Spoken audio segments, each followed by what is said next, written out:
And I was just going to say, and maybe as you kind of put this thing away, you look up and you catch Thorin's eye. Yeah, Thorin's continuing his way up to the crow's nest.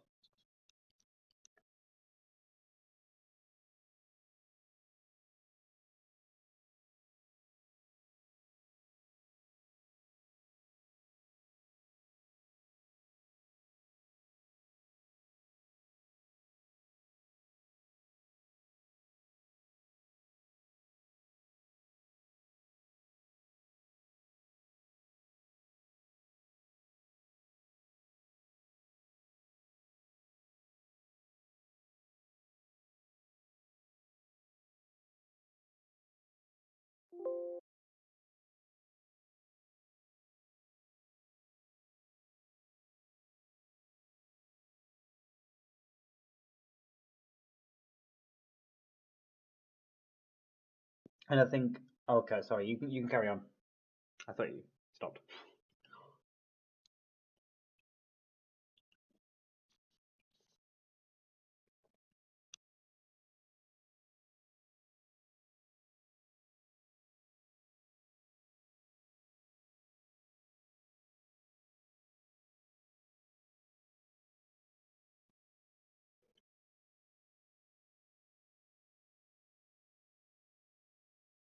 And I think as this is happening, like Sorin's pulling himself up into the crow's nest, and I want to ask the pirate guy who's up there, like, so when you see something, how do you tell the captain?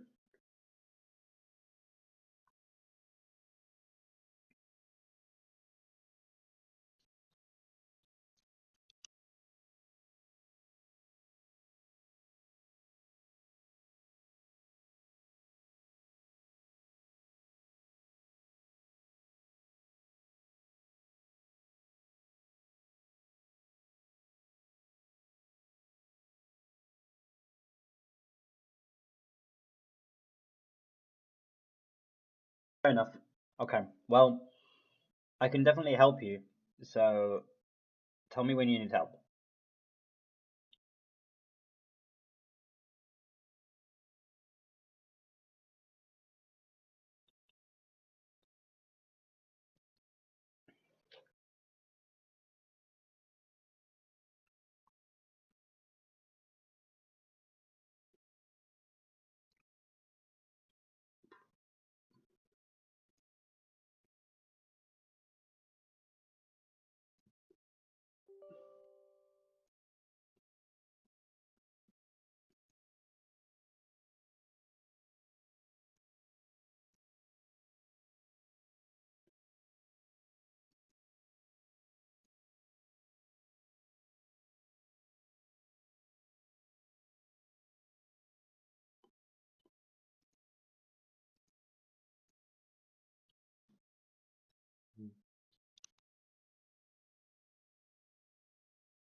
If you guys want to put forward a suggestion for what you want to do and what kind of mechanical what that looks like.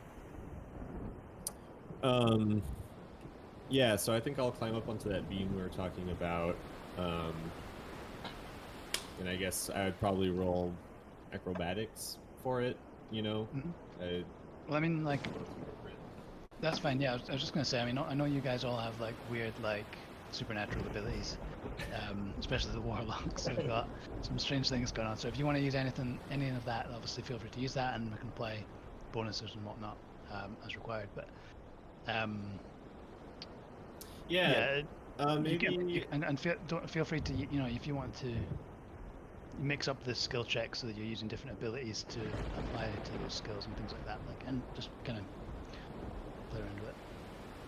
Okay, so since time is kind of the essence, and Errol kind of wants to show that he's more useful than he might seem, Errol might actually, like, just teleport up to where that, you know, whatever he has to tie or whatever on the beam is, using Misty Step. Awesome. Okay. So he just kind of, is that just kind of, I don't know if we've talked about how that looks before, but it's kind of like is it like a portal situation, or is he kind of literal mist? I think I've described it as him kind of dissolving into ink, like an inky sort of liquid. Yeah, that sounds right. You know, just kind of like dripping down into like a pool, and then, you know, almost like he's being sucked into like a hole in the floorboard, and then appears out, you know, over where you're on that beam. Yeah, and I imagine one of the crew that was kind of running and like kind of almost about to kind of barrel into you to get past, just kind of screams a bit as you kind of disappear into this mulch, and kind of drops the thing he was carrying and kind of stumbles across the deck of it. Yeah, and maybe the captain, who has a better view of what's going on, sees me just kind of disappear in one spot and then reappear up. Maybe even like someone else was starting to climb out, and then they just see me appear there, and, you know, I start they kind of realize that you know what you're doing, and like, and I think like, there's obviously as you say, time's of the essence, so he kind of, the guy that was kind of making his way up there redirects and starts heading to another one. Right. Yeah, cool. I like that.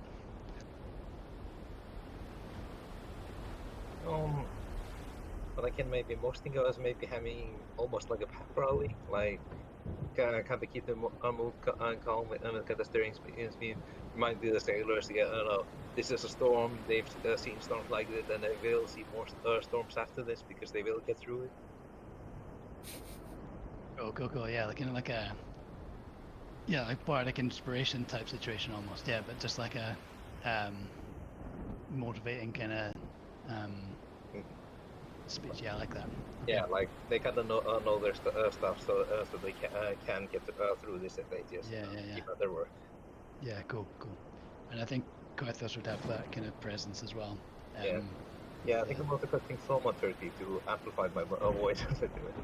Yeah, sounds good. Okay. And Soren's, you know, this is the first time Soren's been on a ship this big. He's barely been to sea before. It's definitely the first time he's been in a crow's nest, which rocks around a lot more than the lower decks. So he's focusing on trying to keep the contents of his stomach down. So he's sort of not throwing up helps the ship. That's what I'm doing for now. I mean, since we've got half an hour to prepare, yeah. Yeah. I mean, you know I want to be up here at some point, but I don't know when. So I'm just staying up here. Okay. Until then. Cool. Okay. I mean, as time goes on and you start to kind of make these initial moves, to kind of help the ship, you see like that column that the kind of the core of the storm doesn't seem to be kind of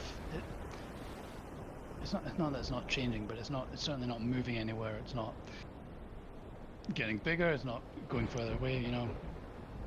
It doesn't feel like there's an immediate threat from that, I'd say, other than it just being a terrifying sight.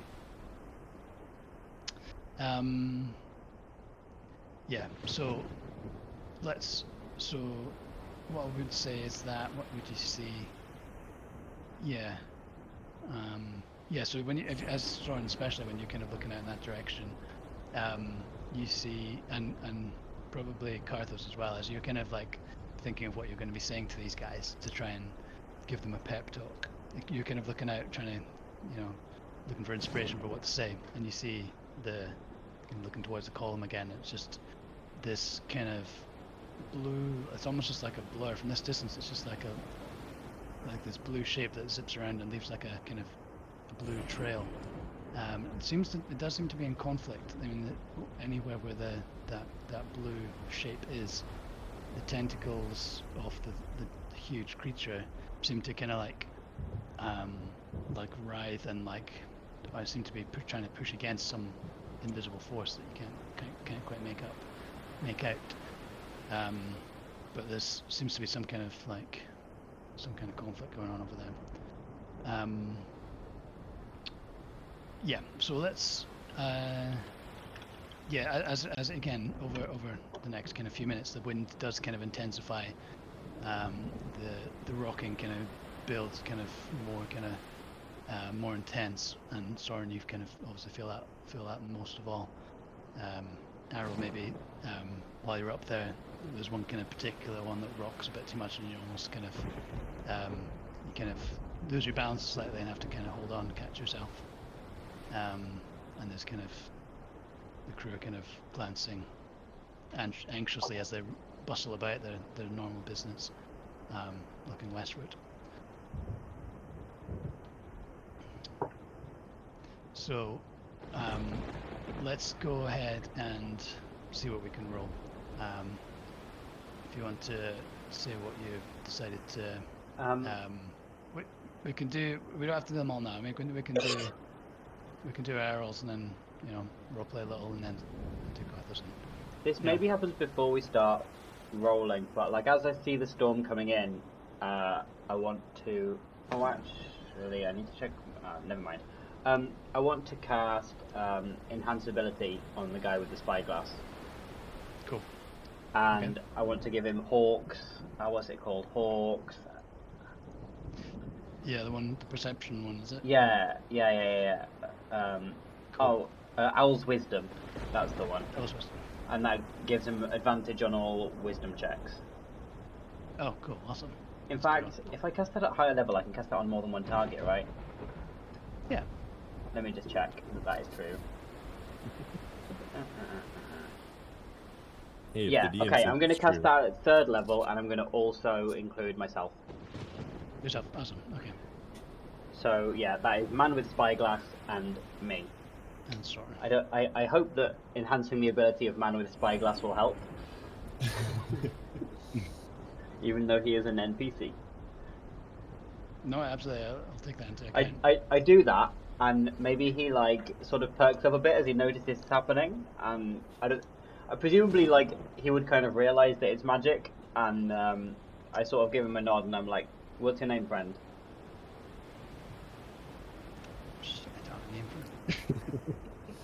Bar. Just so that I don't have to keep calling him Spyglass Guy, mostly. Spyglass guy. I tell you what, you can think of a name yourself if you'd like to give him one. As long as it's not Gimli. Okay, hang on.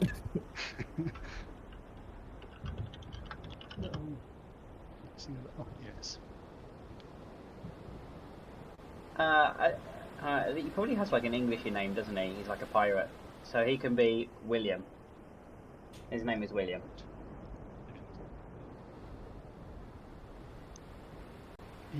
I can imagine he's looking through the spyglass when this happens, and from his point of view, like he's looking, and it seems to like zoom in a bit, and like the focus seems to just going from like SE to HD, kind of like solidifying, like just super clear quality, and the kind of the wind, like the noise, the sound of the wind and stuff, kind of fades into the background of it, so you can make out the shouts from below a little clearer. And he immediately kind of like looks down at his spyglass and looks around and realizes it was you that kind of has assisted him. And he kind of reaches out to do one of those like kind of wrist clap handshake things. He says, "My name's William. Will, call me Will." And he kind of just looks at you in like in a different light. Kind of looks at your scars, looks up. He's obviously looking up at you.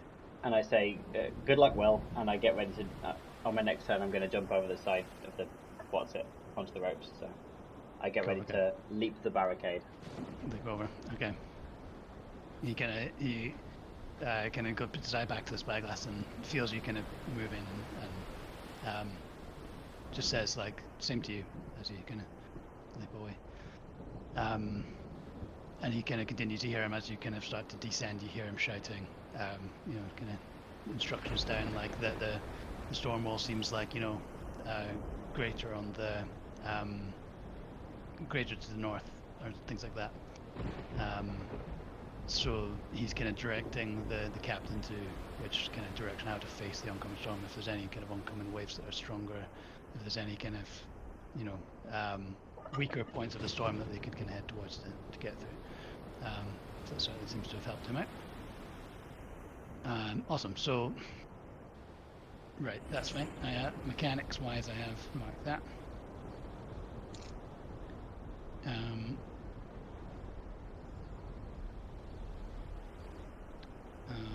Okay, who's next?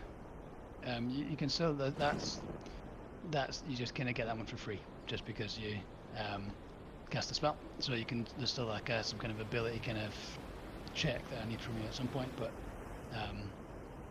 I don't mind going first just to continue the action if you want. Sure. Well, I mean, we can. Yeah, if you want, if you're ready to go, yeah.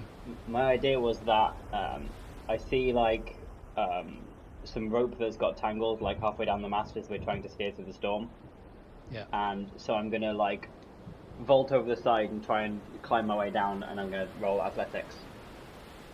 Let's say that you see a guy that's he was trying to like tighten up one of the sails, and he's ended up kind of slipping and getting like kind of ended up hanging by his leg, like the kind of rope's wrapped kind of all the way up to his thigh, and he's kind of stuck there, causing the tangle, and kind of hanging by his leg as well, kind of upside down, kind of shouting out. Okay, and oh no, it's an 8. Right, okay, so that's total.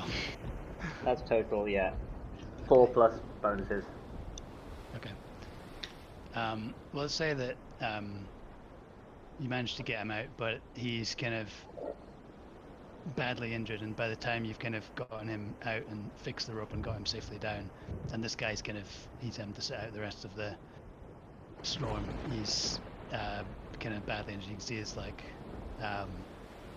bad like burns from the rope and things like that on his leg, and you can barely hold. So you kind of spent the majority of the rest of the time kind of helping him and taking him down off the deck, effectively. If that's okay. I'll say that you kind of, as you're going down, kind of Errol, you would have seen this as well, and maybe started to kind of go to help this guy. But you see Soren kind of vaulting over from the crow's nest and hurrying down to this guy's aid. Yeah, and then I think Errol would turn back around and continue, tying. I wish I knew something about ships. Tying ropes or whatever. On It's that, funny, your character knows the most about ships. Yeah, and yet. Yeah, dude, I'm the actual person who knows a tiny little bit about sailing, and my character's never been at sea, so he, I was thinking about taking the spyglass, but then I realised that I'd just be like, left! Right! So I'd actually be no good. Yeah, no, it's a funny irony, but it's okay. It's D&D. It's all make up. We can decide which way's left and which way's right. We can change the laws. Yeah, so Errol Misty steps up onto that beam, and I'm assuming he's up there to tie some ropes or fix some sails or whatever. So instead of doing an acrobatics to climb over there, since he's already over there, it'd probably be more of like a sleight of hand roll to see how well he ties the knot in the middle of this storm with waves crashing onto the boat. Yeah. Cool. Okay. That would be fine. I'm just wondering if you could tie in like a history. I don't know if you've got proficiency in history, as a kind of...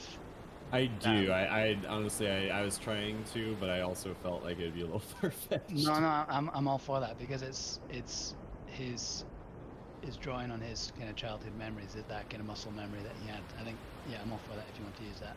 Okay. And, oh no, Peter's upside down. Oh no. he's method acting the guy that's stuck on the He's trying to see what it's like to be on the ship.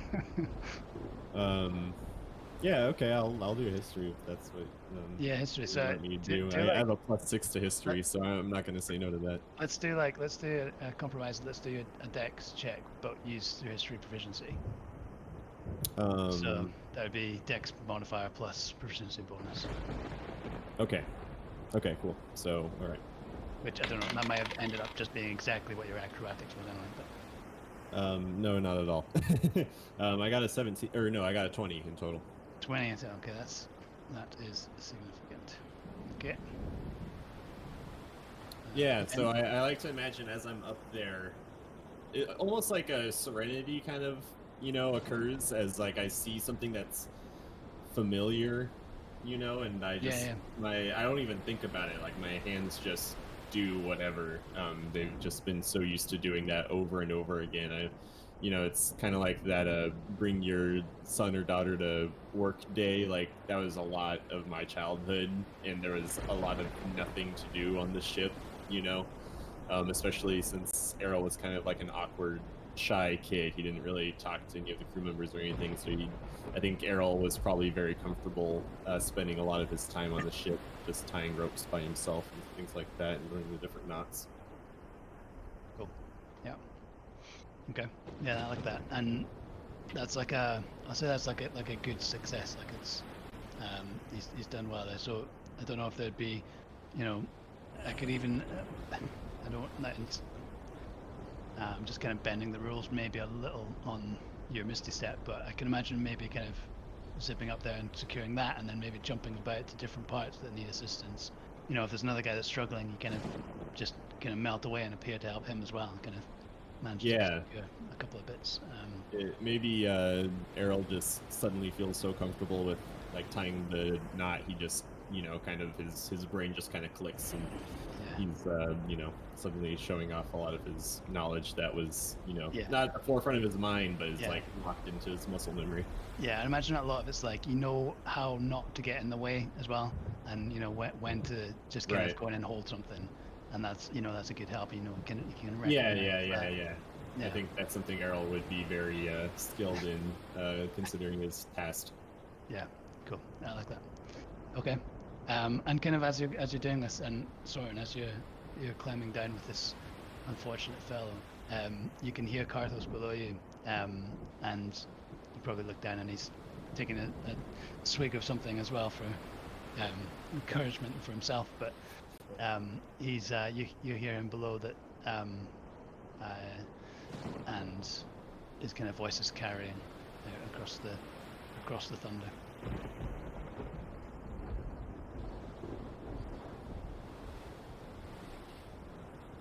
Yeah. Oh. Yeah, I guess he would be sorry. And think of the force will come to safe harbor. We will defeat the storm, and we will pierce this difficulty like any other. Perfect. And like the guys are obviously used to they're used to the orders from their captain and doing what they're told, but they don't seem to have this kind of like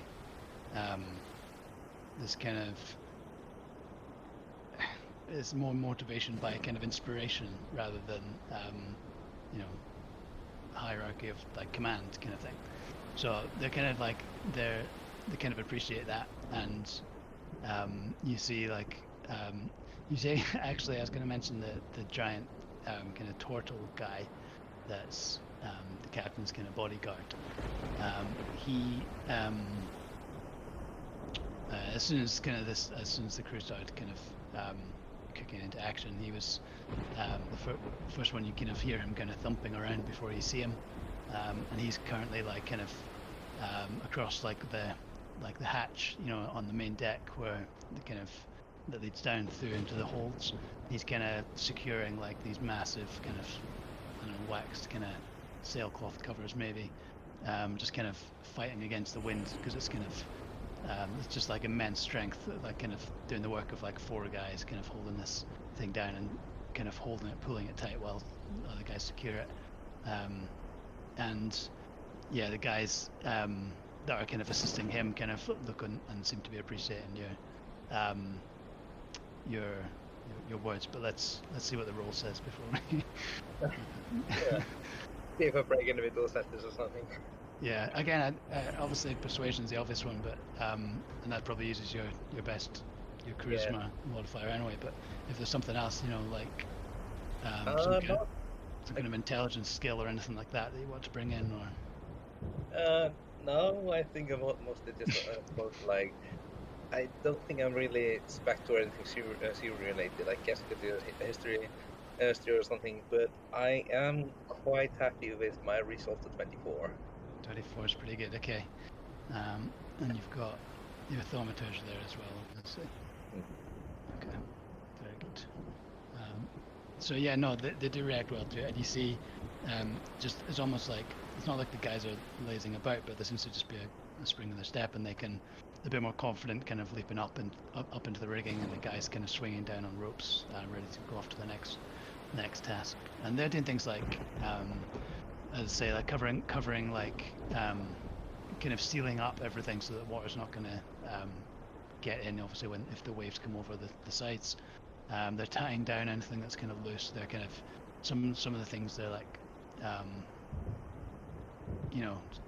disconnecting from the deck and taking them below to kind of preserve them. That are too kind of, if they're like too precious to lose potentially, but they're kind of running around do that sort of thing, tying down barrels and taking things below and locking things away. Some of the mast is quite a busy activity. You'll have seen that. And Soren, as you're coming down, there's a lot of folk up there kind of securing, and even as you kind of, as time goes on and minutes 10 minutes can roll by in 20 minutes, the captain's kind of making small adjustments to the position of the ship relative to where the storm that's kind of coming on.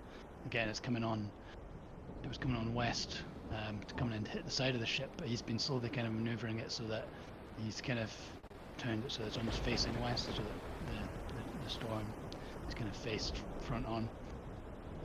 And so that's been made by kind of small adjustments at the wheel, but as well with the masts, and there's kind of various like stages of like, you know, like loosen that one, tighten that one up, and vice versa, and kind of just slight tweaks. And again, the captain seems very skilled in like doing all of this. Seems very confident, and seems very like just seems kind of calm under the pressure, and the guys are kind of reacting off that as well. So yeah, very good. What else would I say on this?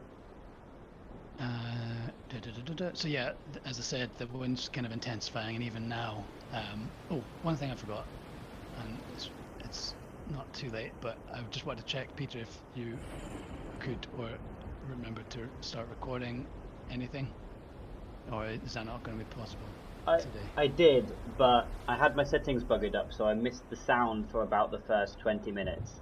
Okay. So we have got just our faces for about 20 minutes, and then the That's okay. sound after that. Or I think there's my voice, but nobody else's. So you can hear like my responses to the things that you're saying, Craig, but all of the description is missing. But I'm doing my best. It's now recording. It should now be fine. It doesn't. It's much appreciated. It's 100 times better than what I would be doing. So it's fine. Don't worry about it. That's good. I should leave a note for myself to remind you to do it before we start, but that's okay. Right. Yeah. So let's continue.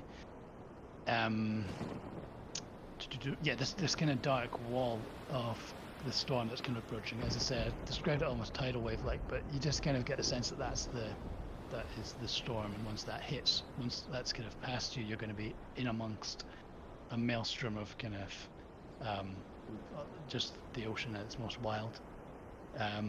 And it's kind of every time you glance over, it's kind of coming a bit closer. The ship's kind of closing the distance to the ship, and it seems to just be expanding outwards from that central kind of conflict of whatever kind of thing is happening in that central kind of core. And is there anything else you want to do before the storm hits? Are you okay? Like, I'd say Soren, you're just kind of coming back onto deck at this point. Errol, you're still up in the rigging, and Karthos, you're kind of in the central part of the deck as well. I mean, I have plenty of ideas for things to do, but if narratively speaking the storm now hits, I'm also fine with that. Yeah, I'll say like mechanically, there's certainly things you can do, but it's not going to affect the mechanics of it, if you know what I mean. So we can certainly, you know, if there's things that you think Soren would do, then we can go through that, and it might affect things in the future, and, you know, other things. But no, I think in that case, like, I'm sort of nursing this guy basically that's got hurt in the riggings. Cool. Okay.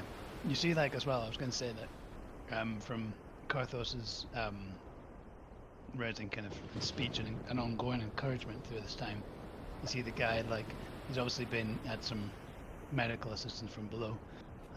Maybe his legs kind of like bandaged up and he's on a crutch or something. But you see he manages to come back up on deck, and he kind of like manages to kind of hold a few ropes ready for, you know, just a little bit of assistance for the other guys. But Karthos seems to have managed to get him back in the game. I've had an idea actually. When the storm looks like it's about to hit, but like not right on the brink, but this spell lasts a minute, I go to Karthos and I tap him on the back and I say, "Keep it up, lad," and I give him guidance. So that means you can add a D4 to your next roll, Karthos. Oh, okay. Perfect. I think I should just give you a quick nod while I continue with this piece. And I think Errol would know that the best thing, like, Errol's no longer acting as an individual right now, he's acting as a part of the ship, you know, a part of the crew, and he knows, like, the best thing he can do right now is do whatever he can to help the crew and be part of that ecosystem, you know. So Errol's just going to be trusting the captain and just doing everything he can to follow orders.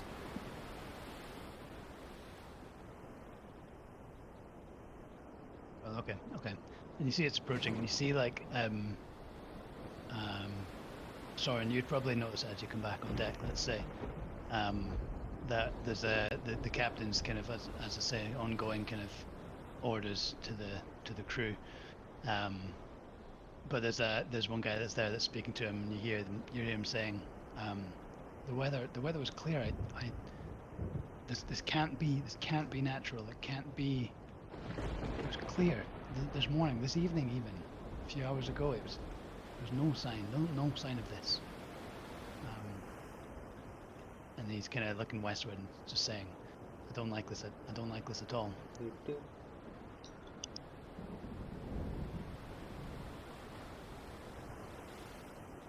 The captain's just kind of maybe says something in a kind of lowered tone that you don't catch, but they just look like they're trying to figure out what the hell's going on. Yeah, I'm assuming that goes to the navigator, and I'm going to kind of make my way in that general direction.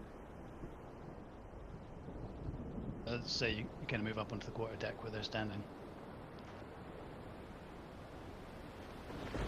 And yeah, now I want to start making rolls.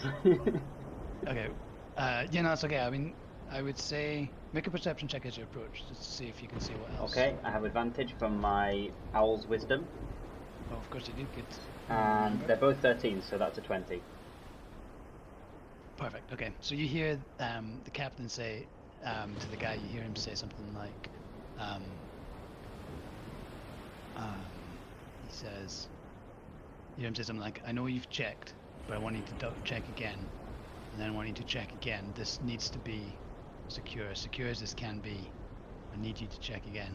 And the guy's like, okay, I understand, but I literally just, and the captain's like, I know, I need you to check again. There's nothing more important than, and then kind of before he said anything, he kind of sees you approaching, coming up the quarter deck and stops. And the guy kind of like nods and says, of course, and then kind of hurries off, kind of passes you on the steps maybe, and kind of moves off towards like, and kind of then goes back and down inside, like kind of beneath the quarter deck, which I think traditionally is the captain's cabin, but let's say that's, Yeah.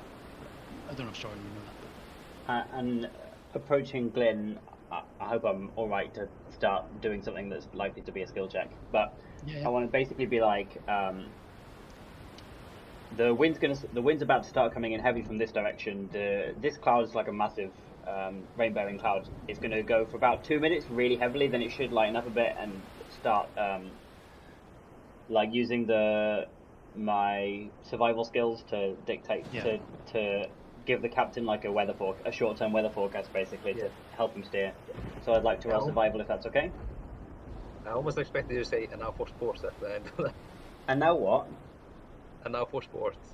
And now for sports, yeah. Yeah. Next to the weather map. Colour Wanderers are currently 1-0 up against Great Point United. Yeah. Okay. The match has been interrupted by a bullet attack. Yeah. Yeah. So I'm going to roll survival with advantage because of my owl's wisdom. Yeah. Good. Okay. Perfect. And that is a 21 survival. 21. Okay. He kind of like there's kind of another guy with him that you know there's probably like a you know, like a small kind of a team of advisors, you know, for this sort of situation that kind of put their input in. And the captain, he kind of looks at you as you speak and kind of just has, again, it's kind of that look that's like, I'm just kind of seeing you in a different light. And it just says, appreciate your input. And he kind of looks to another kind of, an older guy that's kind of,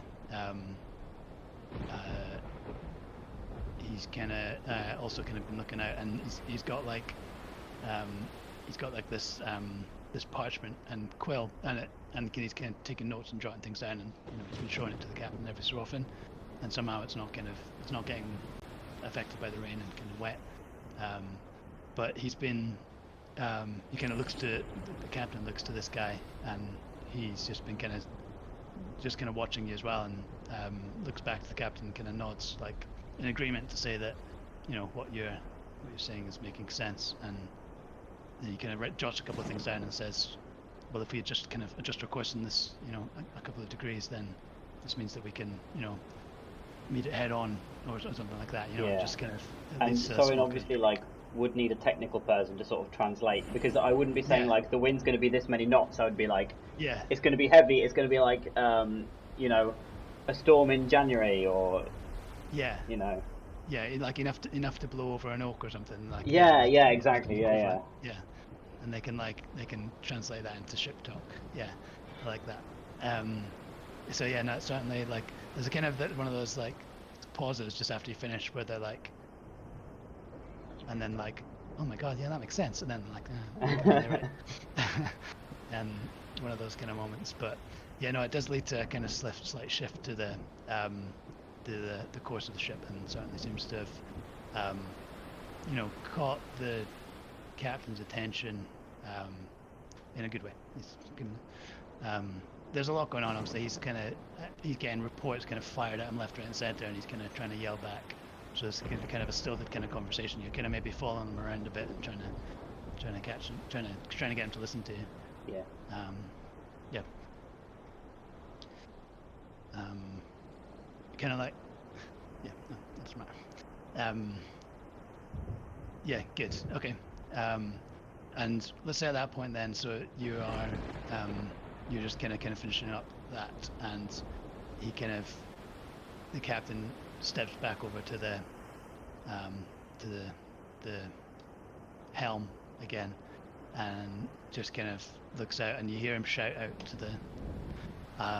the boat. He says, "Here she comes," and then just like you see like the shadows kind of stretch out from where the kind of lanterns are, and the light kind of shifts as this kind of huge kind of like storm wall just kind of looms over the ship, and then just smashes down on top of the boat, and it's just incredible how kind of powerful and like just this elemental like fury that seems to be contained within this storm, and you hear kind of the noise levels just kind of, it's just like this like roaring in your ears like immediately. There's like rain, there's like thunder, like that seems to be just kind of all around somehow at the same time, and you hear kind of folks screaming, and like you see one guy just like getting is like absolutely lose his footing somewhere up on the mast and just fall, just like you barely even see him land, just because of the kind of the rain's just making kind of reducing visibility so much, and just kind of like falls kind of screaming, and you only know that he's kind of landed in the water when it stops, and it's just it's something that you've never seen before, like that kind of, you've been in storms before, probably all of you, and just the rain is just it's so heavy and so drenching, and it's kind of almost difficult to tell when there's rain and when there's a wave that's just kind of smashing across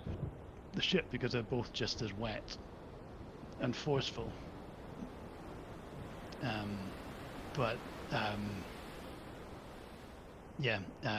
Kind of through all this, you hear like this from far away to the west, this kind of awful, like loud, kind of screeching kind of bestial kind of noise, that kind of cuts through all the thunder and cuts through all of that noise, and suddenly the air feels like very like tingly, like thick with like arcane energy, and just like this feeling that those of you that are kind of in tune with magic kind of have that sense of something like magical is going on over there. So chaos has kind of descended onto the ship, despite all the preparations. We're going to do another kind of skill challenge type thing here, where we're going to see if we can hold the course of the ship safely until the storm, until you either get through the storm or, well, we'll see. I was also just say that this is weird, like feeling, because obviously the ship kind of has been slowly turning to kind of meet the storm head on, and that means that it's almost, you get the strange sensation that you're kind of moving towards the center of the storm and towards the most kind of feared thing that a sailor could see, and some of the kind of there's been a little bit of like, you get the sense that this is very kind of not you get a sense that kind of talking back to the captain is not the done thing here, but you could hear a few voices yelling like what are you doing, like why are we going that way, like why are we, like turn it around, like I'd rather have the storm hit us side on than be going closer to that thing, kind of thing. But the captain kind of ignores those kind of those kind of calls that come out, and that's kind of over the course of the last kind of 10-20 minutes or so, is that unease growing.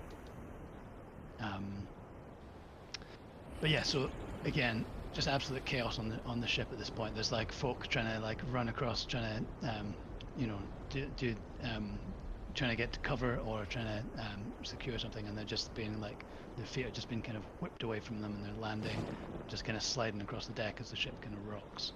You see kind of folks kind of grabbing onto the any kind of ropes or masts even that they can hold on to. So how are you guys reacting to this? I like to imagine as the captain gave out the warning, Errol was like tying a really important knot or something, and he kind of ignored it for the first couple of seconds, like he was just about to finish tying this knot up, and then as soon as he was done, he just like leaned forward and just grabbed hold of the beam that he was on, and as the storm kind of hit the boat, Errol, I like to think, kind of, tears up a bit. He's scared. He's kind of out of his element and kind of the reality of what's happening, and him thinking back to his father who was lost at sea, he just kind of seizes up a little bit, and maybe tears up a little bit, and shuts his eyes really tight, and then kind of opens one out to the horrible sight out in the center of the storm, and then kind of takes a deep breath, and then maybe slinks off the beam to find something else to do or something. After pulling up his cloak hood. Is Fabia below decks? I don't remember. Yeah, sorry, I believe she was. I don't know if she came up or not, but what do you think? Would you think that Soren would have gone to get her to help, or would you have advised to stay down below? What do you think? If she's below decks, I don't want her below decks. Or at least if she's going to be below decks, I want her like as close to the deck as I can get her. So yeah, I think I would. In fact, I would go and get her, and I would be like, "Can you help, or not?" Be honest with me.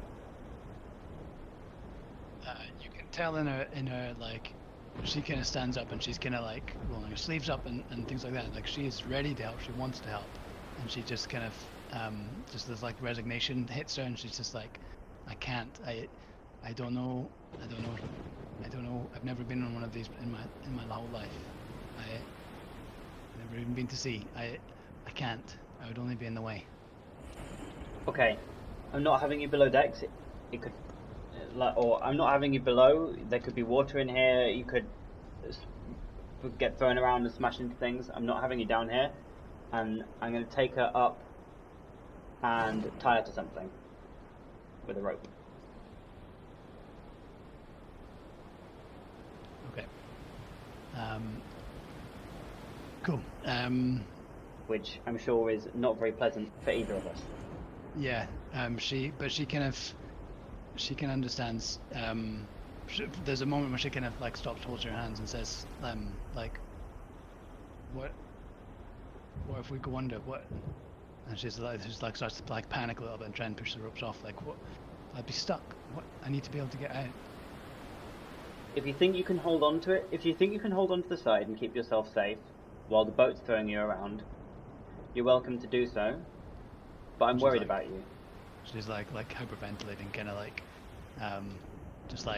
just like she's usually so calm and so in control, and you know that she'd like excel in so many situations, but this is just like, it's so like, so alien. And I try So- and like, Soren's crap with people, but he's trying to be like, hey, you know, you're all right, like, you know, squeeze a hand, like, you know, whatever. But he's not doing a very good job of it. She says, and this is like before the storm hits, obviously. Yeah. We'll say.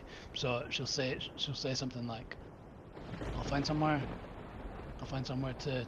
that's secure and safe. Not down here. It feels like there's already water down here. I don't like how this is gonna go. Yeah. And if So- she won't let me tie her to something, I'm going to give her the rope so she can tie Yeah. herself to something. She'll take it and say, I will. I'll secure myself. I don't want to be in the way, and I don't want to be falling around. So I'll tie myself down somewhere.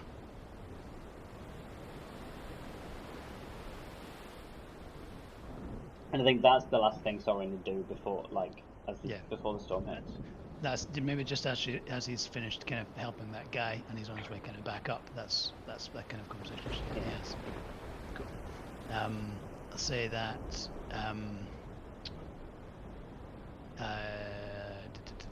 She says something like just before you kind of disappear. She says, like, stay safe, Soren. Stay safe. We'll get through this. You stay safe too. We might need you yet, and your people will need you. We're their only hope, Soren.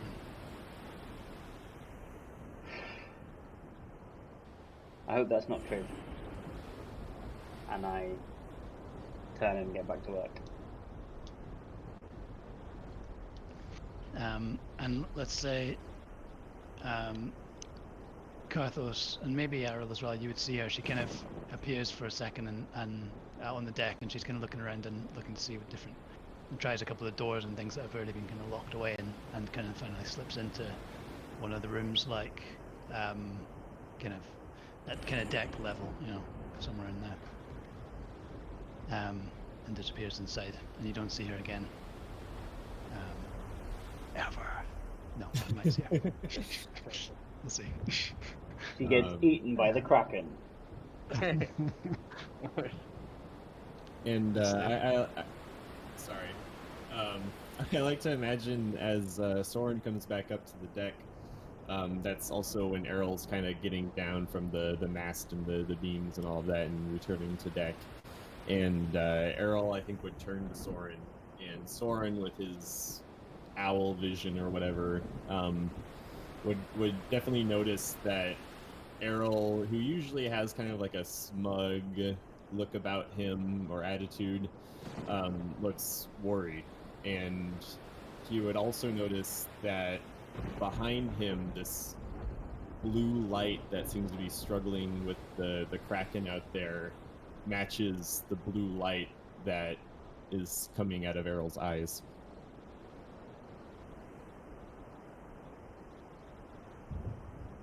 And that's so out of Soren's experience that I think he's got so little idea what to say that he sort of turns away and goes a different way, because I think Soren thinks if he confronts it, he's only going to make it worse. So he sort of catches Errol's eye, and his eyes go down to the pocket where he put the blue stone, and then like back to him, and then he's like, nope, and goes a different way. Yeah, I like that. Yeah, Soren has no way to comfort Errol or even like do anything, you know, to do with him. And obviously the ship's so chaotic, you're just kind of Yeah. like doing whatever you can to hold on. I can speak with animals, not people. If you were a bat, I'd do a much better job of consoling you. That's true. I'll also say, like, just before the storm hits, just on the back of that, Errol, did you say you were beyond deck at this point? Or I was up on the mast right when the storm hit, and then Oh, yeah. immediately after I came down because I had just finished tying Cool. whatever last knot I wanted to tie. okay, let's say Carthos then. You kind of as you're kind of finishing, and you feel like you've done all you can. You're starting to kind of think about where you're going to be going for this thing hitting, and you kind of feel some like this strong thing grab you, and these kind of hands either side of your head just kind of pull you around, and suddenly you're like almost like lifted off your feet, but you're just confronted by this huge turtle guy. And his kind of face is right there in your face, his massive kind of wide head, and he's just kind of like glaring down like at you, kind of looking. You can see his little eyes kind of darting back and forth between your eyes, and he kind of he just kind of holds you there for a second. If well, like, you could try and get away, I suppose, but he just kind of seems to be just looking. He's not like hurting you per se, but he's not being very gentle. Yeah. Yeah, I think I would just got the look into his eyes with the quizzical look, and then look at the back of the store and then kind of look back at him, and then quietly say, "I suppose we should brace ourselves." And that kind of like breaks him, and he kind of looks towards the storm wall and kind of just like drops you, and you kind of like fall like a foot to the deck, and he kind of like turns and stomps off. But he's kind of like signaling to the, like, he's kind of not signaling, but he's kind of like watching the captain and kind of like glancing westward as well as he kind of goes. And I'm wondering if he would just go into his shell. If that's the thing that he would do. Is that probably a bad move? Because he could then just be swept away. But I don't know. I mean, he'd feel like- probably survive it, but we probably would have to abandon him in that case. I feel like he's such like a tough guy. He wouldn't want to do that. You know, he's so like Hiding. strong, but I think naturally, like his head might just like go back in a little bit, you know, as Yeah. like the storm kind of washes over. He'd be Yeah. like, "Oh shit," you know. yeah, I think he's, you know, he's such a macho man and like the bodyguard type. You know, I don't think Yeah. he wants to do that. Yeah, no, I agree. I just thought that'd be funny. Just this turtle shell just sliding about, bashing into stuff all over the deck, breaking. Like Mario Koopa Trooper. yeah. So yeah. So we've kind of jumped back and forward through time quite a few times there, but I think it's all clear now. The chaos ensues, and we are in the middle of the storm. You feel as well as this strange like energy, like it's almost like a like we would know it as like some kind of like electrical like electromagnetic kind of field kind of scenario where maybe like your hair's sticking up and everything kind of feels tingly. That kind of strange like sensation, but it just kind of feels like magical and like incredibly powerful. And at the same time, you see there's like flashes of lightning. There's been lightning this whole time, kind of lighting up the whole area. And there's these kind of greater, kind of almost more powerful than the lightning even, these kind of flashes of blue. And you're not sure if it's like just you're just kind of putting two and two together, but you almost feel like you can feel like heat from those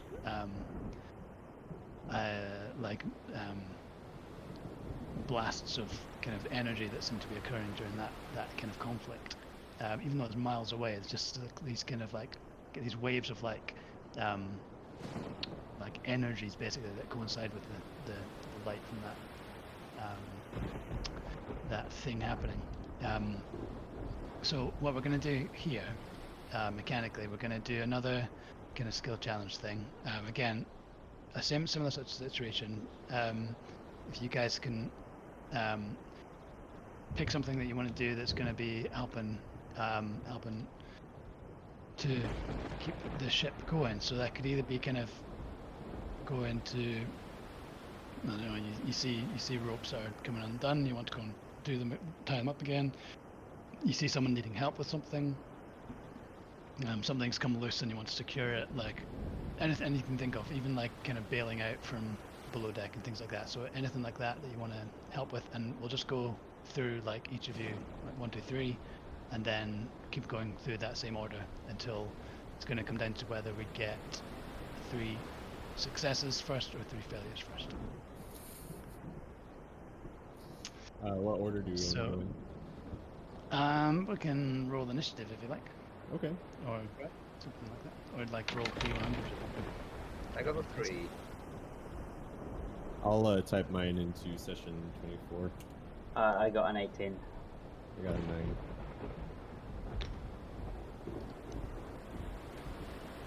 So what was the Carthos's? 3. 3. Oh. Oh yeah. So that's Soren first. Then Carthos. Okay. So Soren's first idea is, I'm imagining a lot of people are finding it difficult to see Yes. with all the like fog and wind and rain. I'm going to use create or destroy water to clear all the rain and fog in a 30-foot cube, Awesome. which should be most of the deck. Probably not all, but most. Yeah. So I don't know what you want to do with that mechanically. I can roll a wisdom if you want. Yeah, so I'm kind of imagining like this is Soren. He knows that he has that ability, but he's trying to figure out what the best use of it is in this situation. So he's like, kind of using like, I don't know what kind of skill that would be to try and determine. Insight or survival again. Yeah, possibly even just perception to see, you know, who needs help, and you can like, you're almost doing like little pockets. Yeah, I'll there. do perception then. I haven't done that yet. Yeah, cool. That's fine. That's the other thing I was going to say. Let's not do the. If you use one skill, try not to do the same Yeah. one. You know. Yeah, I'll do perception. Perception's fine. So, perception's good. I'll treat it as like I'm like watching the weather until like what I think the ideal moment is that it's like the heaviest. Yeah. Okay. Good. Okay. Yeah, that's perfect. And I got a 16. 16. Okay.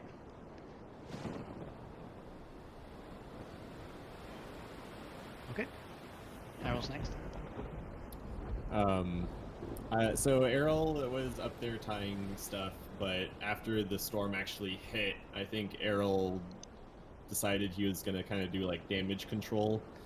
I imagine like a lot of things came loose. A lot of people were kind of swept off their feet, you know, if they were running around deck and not holding on to something when the storm hit. So Errol, depending on what you say, seems more, you know, likely Craig either is gonna like be securing barrels or something, or like helping people get up to their feet, you know, who are just kind of knocked on their ass. Okay. Well, we can do the. Let's just pick one of them and do that. Let's say for the helping people, let's just say you could take like the help action and give me an advantage on a check for the NPC to try and do a thing, or you can, or for the tying of the things down, you can. Okay, yeah, no, maybe there was someone that was like pulling an important rope or something, and then after the storm hit, he was kind of swept off his feet, you know, Yeah. and I'm gonna go kind of like help him up and help him pull the rope or whatever. Yeah, cool. So yeah, I'd imagine there's like this guy, and as you say, swept off his feet, and he's like the rope's kind of like pulling away from him. It's maybe connected to one of the masts that's kind of starting to fly off wild, and it's just kind of pulling, and it's like pulling through his fingers, pulling through his hands. It's like really painful, and it's like just lying on the deck, like literally like screaming for help, and then you manage to kind of get over there and kind of grab onto it. We'll see what happens. Oh, is that you helping him to then secure that? Is that what you think? Yes. Right. Okay. That's fine. I'll roll that now. Nice. That was an 11 and a 20. So you've certainly helped him now. Sweet. Natural 20. Oh, Nice. So that's a double success and we succeed on the skill challenge, right? I think that might be. I don't know. We'll see. See how we get on. we pull the rope so hard it turns the mast over. The storm just gets that perfect, gust of wind, and it blows us out of the storm all the way into Kala. Just like fly like for a minute over the top of the storm. Perfect. Okay, no, that's good. That's good. I like that. So we can keep that in your pocket for the next if we come around again, and that's fine. I'll just go back to Soren's turn there. So, yeah, we didn't describe the kind of outcome of that one. So, yeah, you were kind of like trying to time it and wait for the perfect moment to kind of suck the moisture out of the air there. What does it like? Do you see it as like being? Does that water appear elsewhere? Does he like kind of pick it and put it somewhere else, or is it like a just kind of? Let me double check, because there's some options I think. Don't worry about too much mechanically, but just for inspiration you can. Oh no, it says you destroy it. So yeah, there was some other information in the spell, but it didn't relate to that. Yeah, so there's all this like rain coming down and fog, and I think I just blast it back upwards and like outwards. So it's sort of like, yeah, so the rain momentarily falls like diagonally upwards. Go. And then falls to the side of the ship. Yeah. So it's just like this, like almost like a firework of rain, like it just comes down, it explodes like away from the and maybe this happens like right at the moment that Errol goes to help this sailor pull the rope, and so like, everything just goes clear again, and then it's just like, whoo! Yeah. Perfect. So yeah, I imagine there's like little pockets here and there, and we see like, we see one guy that just gets like completely swept off his feet, and there's like, just seems to be like, almost like scrabbling for a purchase on something, and he's, you manage to like puff the water away from that area, and like the kind of friction on the deck as he's kind of slipping down, and manages to like allow him to grab onto something. And we kind of move past him, and there's like another guy that's just he's kind of like kind of similar situation, but he's like trying to like kind of lie down on like one of these kind of canvas covers, and the water's kind of just like weighing down on it, like almost kind of like pulling him down into the deck, and he's kind of like dragging him in. Again, the water just kind of puffs away, disappears, and he manages to kind of quickly pull up. And just at that moment, though, a kind of wave crashes across the deck, like this massive wave, and that guy gets completely swept, just like head over, and just disappears off the other side. And just water kind of just pours down into that space that he was trying to cover up. And then we move past him kind of further on, and this guy is kind of getting this rope kind of burning through his fingers, and then there's just like this kind of little, almost like Errol's kind of holding an umbrella, and kind of appears in this space and is completely dry, and Errol manages to kind of help him to secure that rope to one of those bits that you kind of wrap the rope around, secure it, and tie it off. Yeah, I like to imagine that as like a good explanation for the natural 20 with the help. Yep. Like, probably Soren saw me like running towards this guy and like slipping because of the watery deck and things like that. And then as you kind of like burst the rain away, it kind of gives me the friction to keep running and to help this guy out. Yeah, and it probably gives you like more friction on the rope as well. Like the water gets evicted from the rope, and they can suddenly grab it better and that sort of thing. Yeah. Perfect. Dude, Cool. this spell is so useless, and just this session, it's so good. I'm so glad I prepared it. Good. Yeah, it's a good one. It's a good one for when you're on a ship. Like, if you're bailing out as well, just go on. It's just gone. It's all gone. There's no effort. Cool. Okay, so that's good. Karthos next. Let's see how we go. I think maybe I could just kind of stuff between the ships and inspected for loose masts and riggings and whatnot and inform the crew? Kind of investigation?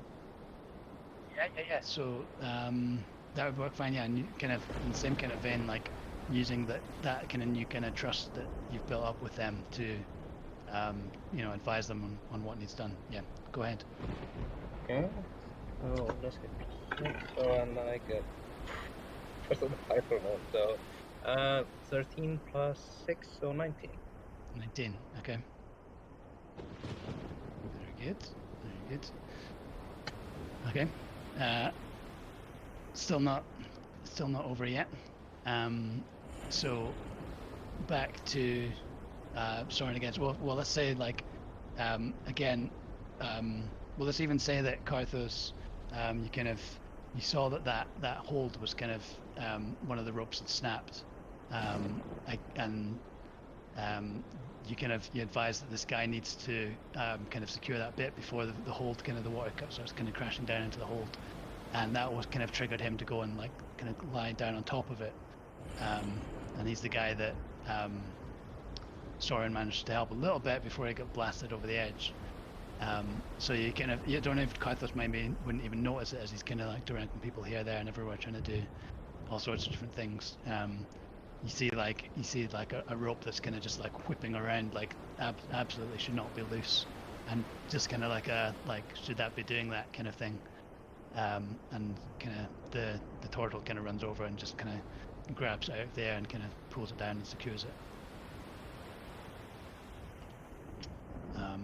Cool. Okay. So, just kind of the noise and again intensity. This is the rain.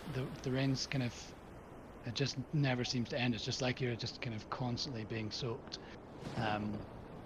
There's like the wind as well. It kind of seems to be changing direction like randomly. So there can be like you can be fighting against it, trying to walk. And then all of a sudden it's blowing the other way and you're thrown forward onto the deck and just kind of you're getting bashed about all over the place. And it's just absolutely exhausting and awful and miserable and terrifying with the noise and the combination of all of that. If any of you, I don't know, would any of you be kind of looking westwards or would you be preoccupied, do you think? Would any of you be kind of glancing to see what's going on? Soren's definitely like... Sorry. I was going to say, Soren's definitely trying to take more of like a leadershipy type role rather than like running around desperately trying to fix stuff. So I think he might have a more broad overview of what's happening. Cool. I'm listening, by the way. I don't think that Errol is going to be looking... Errol's going to be kind of like in his own little world on the ship until the very last moment, I think. I think Errol will kind of look up at the west as they're approaching it very closely, but for the moment, I think Errol's still going to be kind of looking around the ship and seeing what he can do to help. Yeah, I think Carthos will be kind of, I don't know, like he's trying to hide it, but he's very fascinated by what's happening in the West, and occasionally still glances when he can, but overall he knows like this is about pure survival at the moment, so he's mostly focusing on that. Yeah, I think you guys, like, there's obviously the two of you, especially the two warlocks. There's this kind of like, it's not a connection so much, but just like a familiarity or like, there's certainly a keen like, what is that? What the hell's going on? That's kind of drawing your gaze over that way, kind of more than some others, but. I honestly think that Errol would be kind of terrified of the idea that, what he's aligned himself with has something to do with this. And I think that will cause Errol to kind of not look at it until the very last moment when it's just kind of like, there's nothing we can do. We're about to, hit this thing. Yeah, and then that's kind of when Errol would look towards it. Okay, well, I'd say in terms of, I did mention that you're kind of turned towards it, but in terms of closing that distance, it's not really...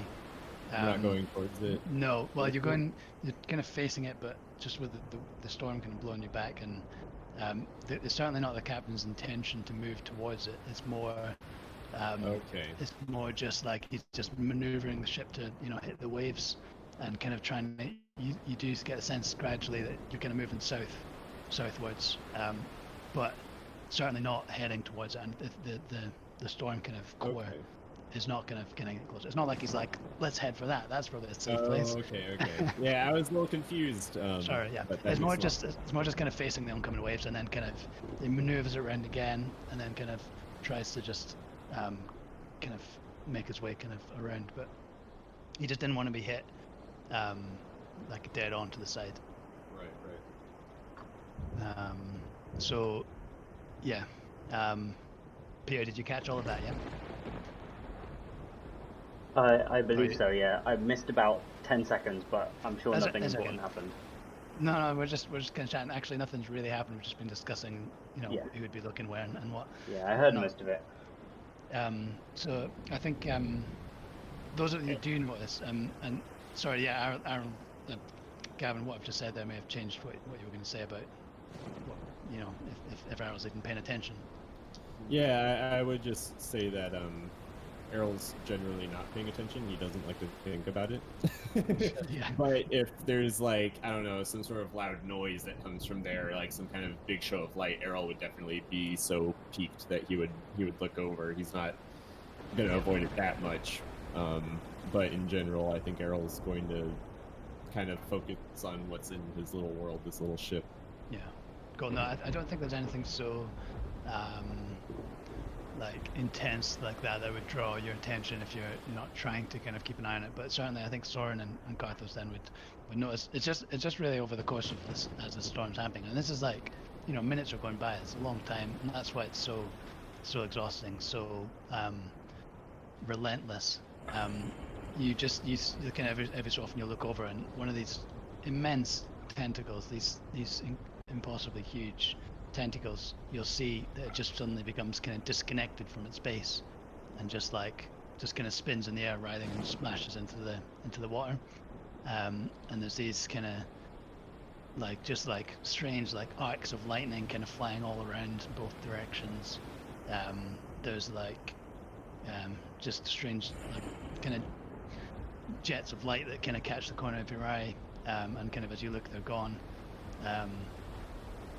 And yeah, just strange. And there's this every so often there's like balloon of like energy. It's kind of almost like you're kind of redirecting the water that you've just kind of witnessed on the ship on a kind of grand scale. It's like this balloon of like energy that seems to kind of blast the water out of an area, and then the kind of storm fills it back in again. Again, this is all kind of like 3 miles or so away. So you're seeing all of this out of kind of far distance, but it's just you seem to pick out these like details with clarity, and it's obviously pitch black. It's the middle of the night, but there's enough light from the flashing lightning and the blueness of whatever it is that's over there, and the magical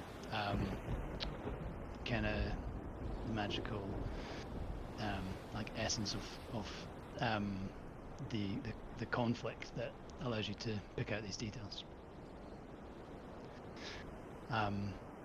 Cool. So let's continue then. So it comes back to Soren again for the next round of rolls. Let's see where we are. Yeah, so I have two ideas. The idea that I think will work the best is basically similar to what Karthos has done. So Karthos was like investigating for like ropes that needed tying and that kind of thing, hatches that needed battening down. Soren, I think, is much more like sort of people-centric in a way, but and so I think Soren is like not reading the temperature of the room, but like reading, like there'll be people who are maybe doing things that are less important just because they want to keep busy, and other people who are like struggling to do the thing that they're doing that's really important, and he's going to try and like first mate it. Maybe the first mate's gone over the edge, and and Soren's going to basically like first mate it and be like, he needs help with tying down the mast. He needs help with bailing this water out from below, and basically like by reading what is going well and what's not going well, just from like watching people, he's gonna try and direct the ship. Perfect. Yeah, and you see, like, there's a combination, like I say, there's a combination of people that are in various states, but there's some people that are just clinging on, like barely just doing enough to stay with the ship. There's everything from that all the way to, you know, guys that are just like absolutely soldiering on and even trying to climb up, and there's still folks up in the sails trying to like desperately work on instinct to try and do what they think's right with kind of keeping the sails this way or that way. The captain's kind of shouting, yelling, like screaming out these orders, and like there's it's not like a desperation so much, but there's like this like obvious like urgency in his voice. He's keeping Yeah. it together. And I definitely like definitely don't understand what the captain's saying, and I definitely don't want to like step on his toes. But I Yeah. imagine he's taking like a much bigger picture of like what he wants to be done, and Yeah. I'm taking like a smaller level picture of what's not going Yeah. well. Let's Yeah. fix those things. Like you're seeing like two guys trying to do something, and one of them gets blasted off, and you're like, well, that guy needs help because there's two of them there. Yeah, So and exactly. you're able to kind of direct it. Yeah. I see what you mean. And kind of in a way, kind of potentially like helping some of those folk that need an immediate assistance. Yeah, I as mean, well. if somebody is just like clinging onto a rail for dear life, I might try and go over there and give him a hand up and then point him where he needs to be and Yeah, just take cool. like a man management Perfect. role. And so Yeah, I was going to yeah. roll insight to do that. Insight. Yeah, no, that's good. I like that. You can see like if people are like looking for assistance. Yeah. Yeah. Go ahead. That is a 20, non-natural. 20. Okay. Very good. So yeah, you managed to do that. There's a couple of guys that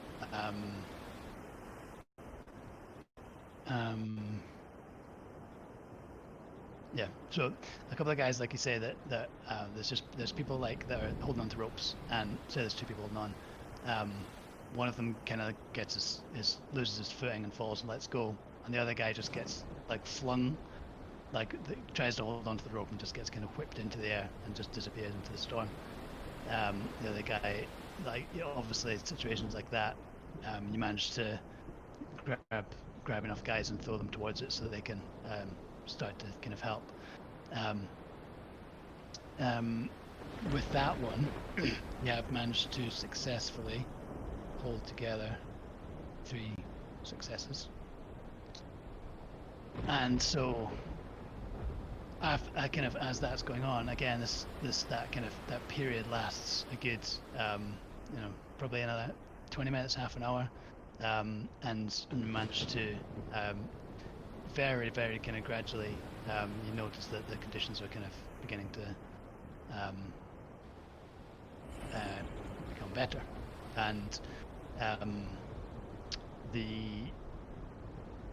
obviously the other guys as well have like you're not kind of standing around idle as well, but you can kind of narrate what you'd be doing, and there's a kind of general sense, and the word starts to go around that there's kind of things are getting better, and just kind of keep holding on for a little while longer. I like to imagine Karthos is doing a lot of that too. Just saying like, we got this, I mean, Karthos can do whatever the heck he wants, but he was doing a lot of pep talk earlier, so I think it'd be cool if he, kind of continued that. Yeah, I think he got to do the pep talk as we get hearing on the crew as to go there. But as he's doing it, his eyes will be kind of more and more drawn to the storm. As like he still keeps on going, he still kind of sort of glances to the crew, but his eyes kind of dart to the storm on the horizon that they are distancing.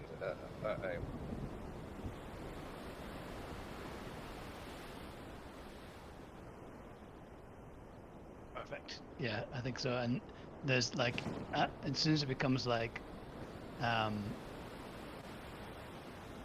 not kind of like immediate kind of danger, like imminent danger every second.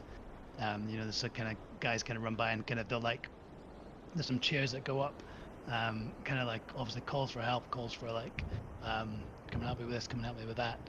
But there's some chairs that go up, and every so often someone will run past and just clap one of your backs, and just kind of, or like someone will go and like rustle your hair or something like that, you know, and just kind of like and grab your shoulders and just like kind of almost like ecstasy, just like immense relief that they're gonna get out of it.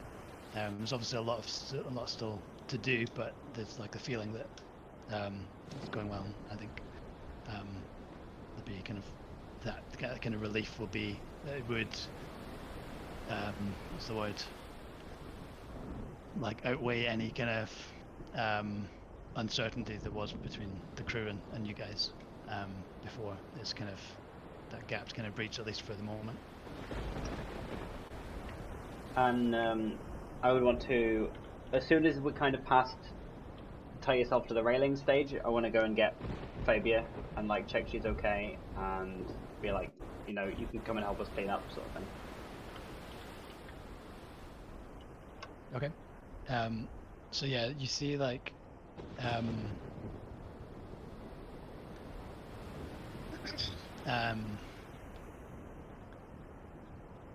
you see that kind of as you begin to search, you kind of well, let's say that the in fact, let's change this background sound. What if I just do this? Can you just tell it to play something? Yeah. It just overwrites what you've got playing now. What if I do that? So how do I make it play now instead of queued? Skip. Yeah, you can skip. Cool. That might do. It might be weird, but Greeting. again, it's not a pirate ship. So there's this kind of it's not like a kind of black and white kind of wall. It's like, but there's this point where the ship kind of crashes through, and everything just kind of comes down. The volume kind of drops down. There's like you see like the sun kind of starting to rise, like kind of just the faintest like orange, the faintest like orange light, and of like the kind of the hope of dawn. And give me a sec.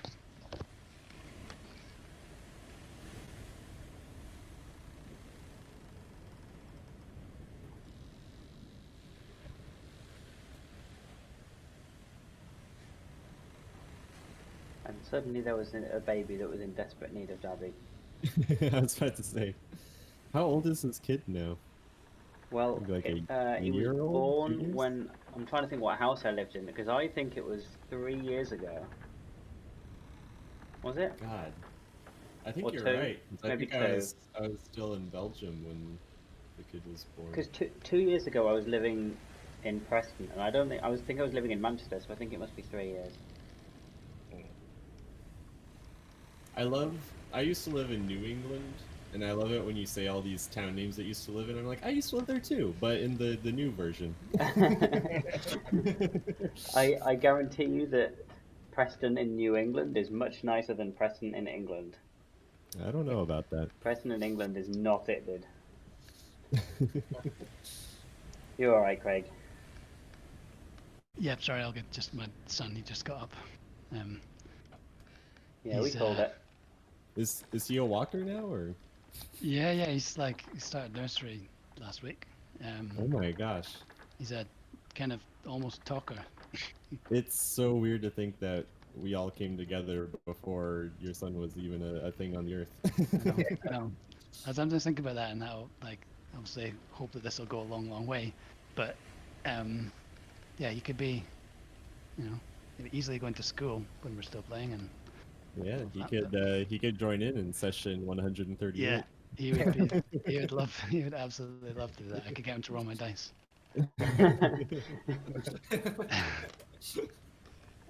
He's been helping me with some other D&D games with play-by-posts. Obviously, I can like planning combats and like, you know, what would this guy do, what would that guy do, and he'd say like, oh, Aww. just like be a dragon or something. Like, oh, it doesn't work like that. No, you need to keep the lore in mind. Yeah, yeah. Come on, Be Jacob. true to the story. Yeah, yeah. But no, he's good. He's good. He's a bit. He gets a bit excited with that sort of thing. He loves What was his dinosaurs name as well. again? Grayson? Is that his name? Jacob. Jacob. Sorry. Yeah, Jacob. Probably think I'm That's another lady. Jacob. Yeah, no, he's okay. He just he wakes up sometimes. Oh yeah. So yeah, no, we're okay. Where did I get to? Yeah, you come out of the storm. You come out of the storm, and yeah, there's like a kind of the boat's kind of rocking blast. The noise has subsided, and the rain's kind of just fallen to like a normal rain kind of level. Everyone's kind of you look around, everyone's drenched, exhausted, just kind of people just kind of dropping from exhaustion, and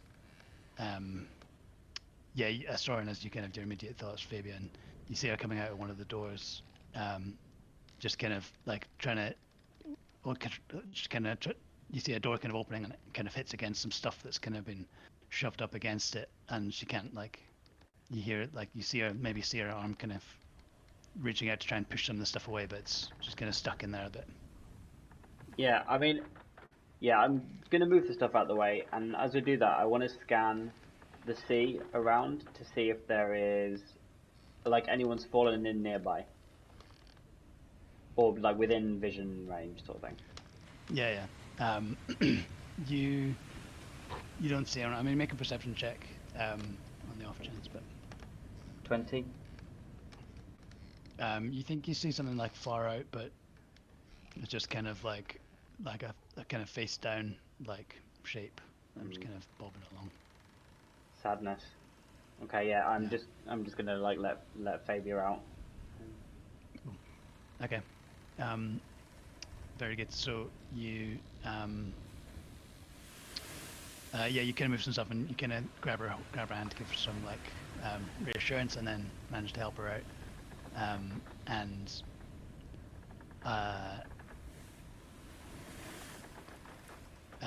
yeah, no, she comes out and she kind of immediately kind of like she looks like she's kind of exhausted as well. Like obviously everyone's gone through a lot, but she just kind of falls into your arms and just kind of says like, are you is it over? Like, are you all okay? Is anyone hurt? Lots of people are hurt. Not everybody made it, but we're okay. Arrow's okay. Carthus is okay. I'd go talk to Arrow. He looks a bit shaken. She comes with you. Sorry, just as she's walking, she's like, "Why does anyone ever go to sea? Why is that what every storm is like? Why would you put yourself through that?" I don't know. It didn't seem like the people were used to it, so I guess not. But you live nearer here than I do. Good point. And as you kind of approach Errol, kind of for the first time, he's maybe looking back. He's like maybe leaning over the railing, looking back at the blue light and the Kraken that we're now kind of, making our way away from. And you can kind of tell he's like breathing heavy. He's not like having a panic attack, but he's having what would look like the beginning of a panic attack, or like a mild panic attack. And then maybe as you approach, he would like turn around really quickly, a little startled, and kind of breathing heavy. I think Carthus would approach Simet with a hand on his shoulder and say, "We'll get through this."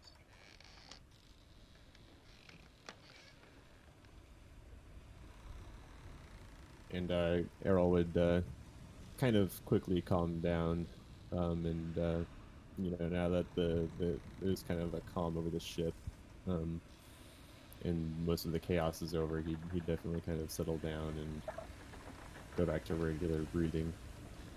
I think Soren's first instinct is to be like, "It's not your fault," and then he looks again at the blue light and Arrow's eyes, and then he's like, "It's not your fault, is it?"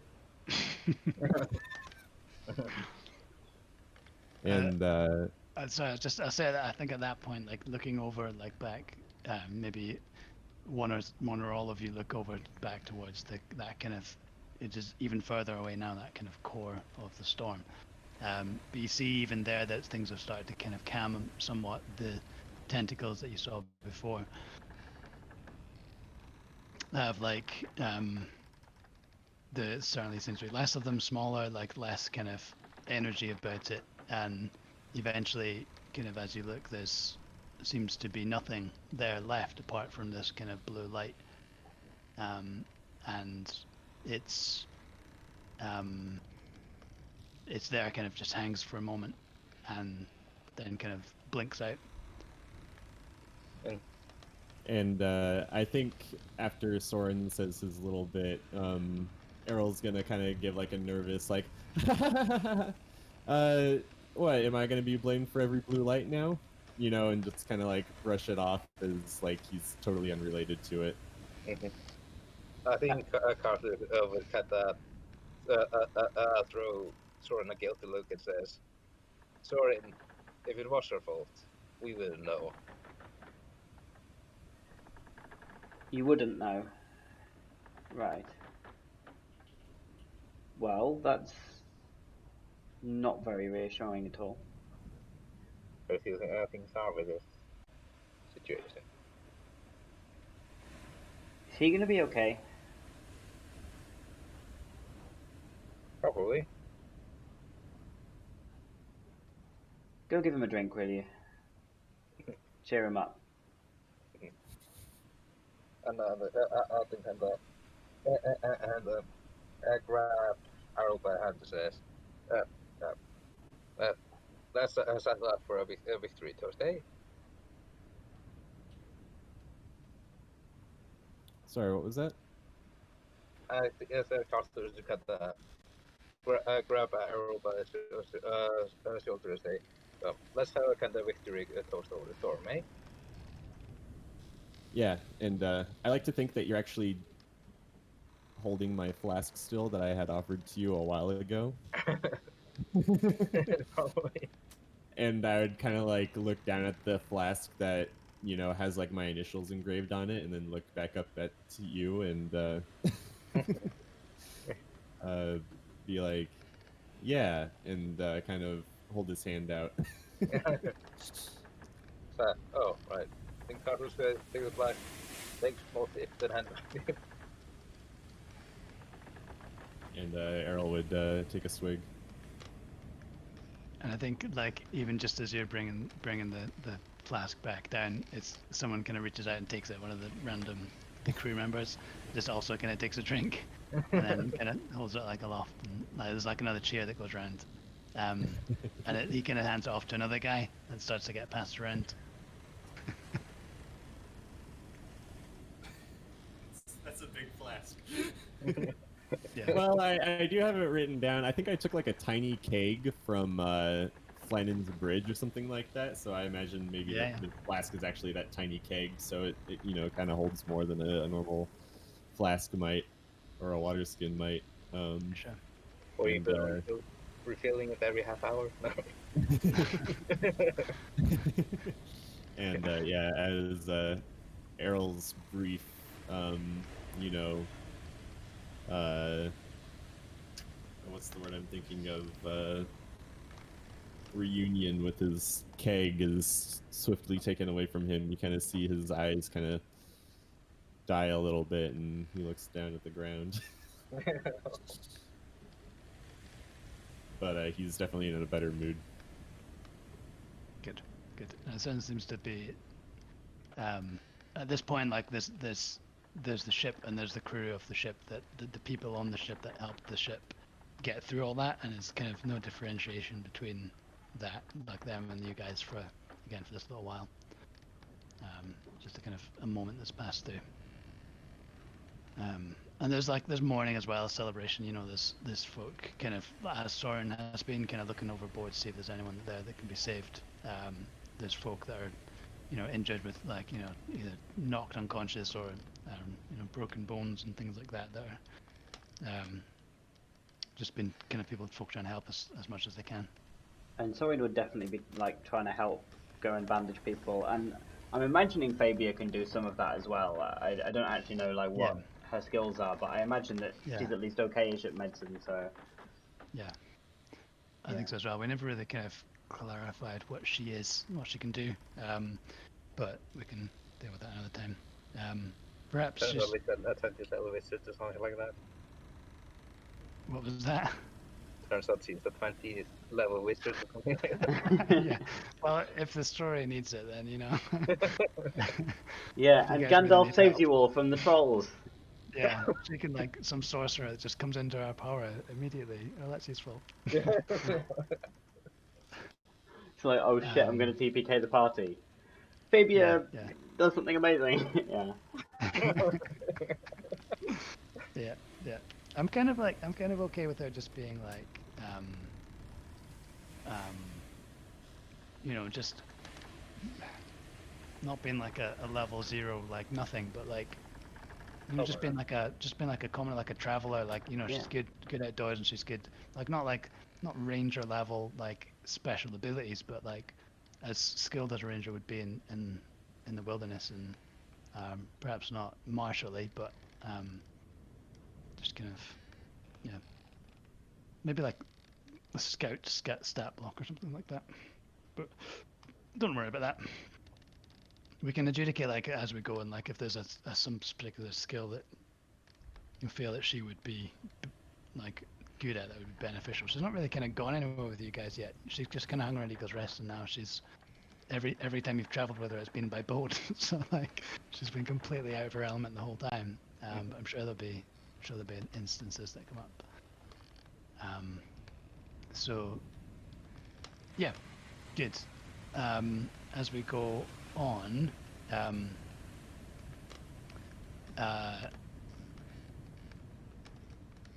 let's say that there's like basically the captain kind of full speed southwards, and you kind of the ship kind of makes its way down south, and you kind of, as the light kind of comes into the day, and you start to see more. You can start to kind of make it land again to the east, back kind of obviously towards the direction of land.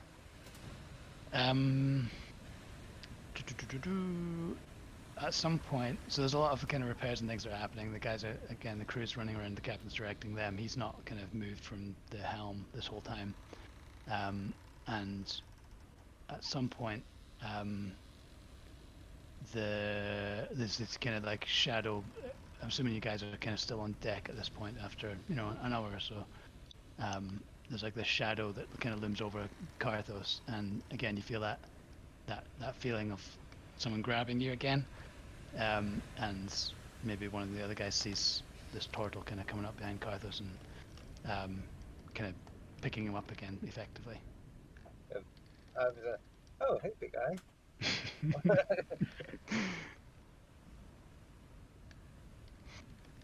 And he kind of just like, he kind of picks you up, but he's not kind of slinging you over his shoulder. He's just kind of like picking you up and kind of like starts to kind of shove you up, and he's taking you up towards the quarter deck.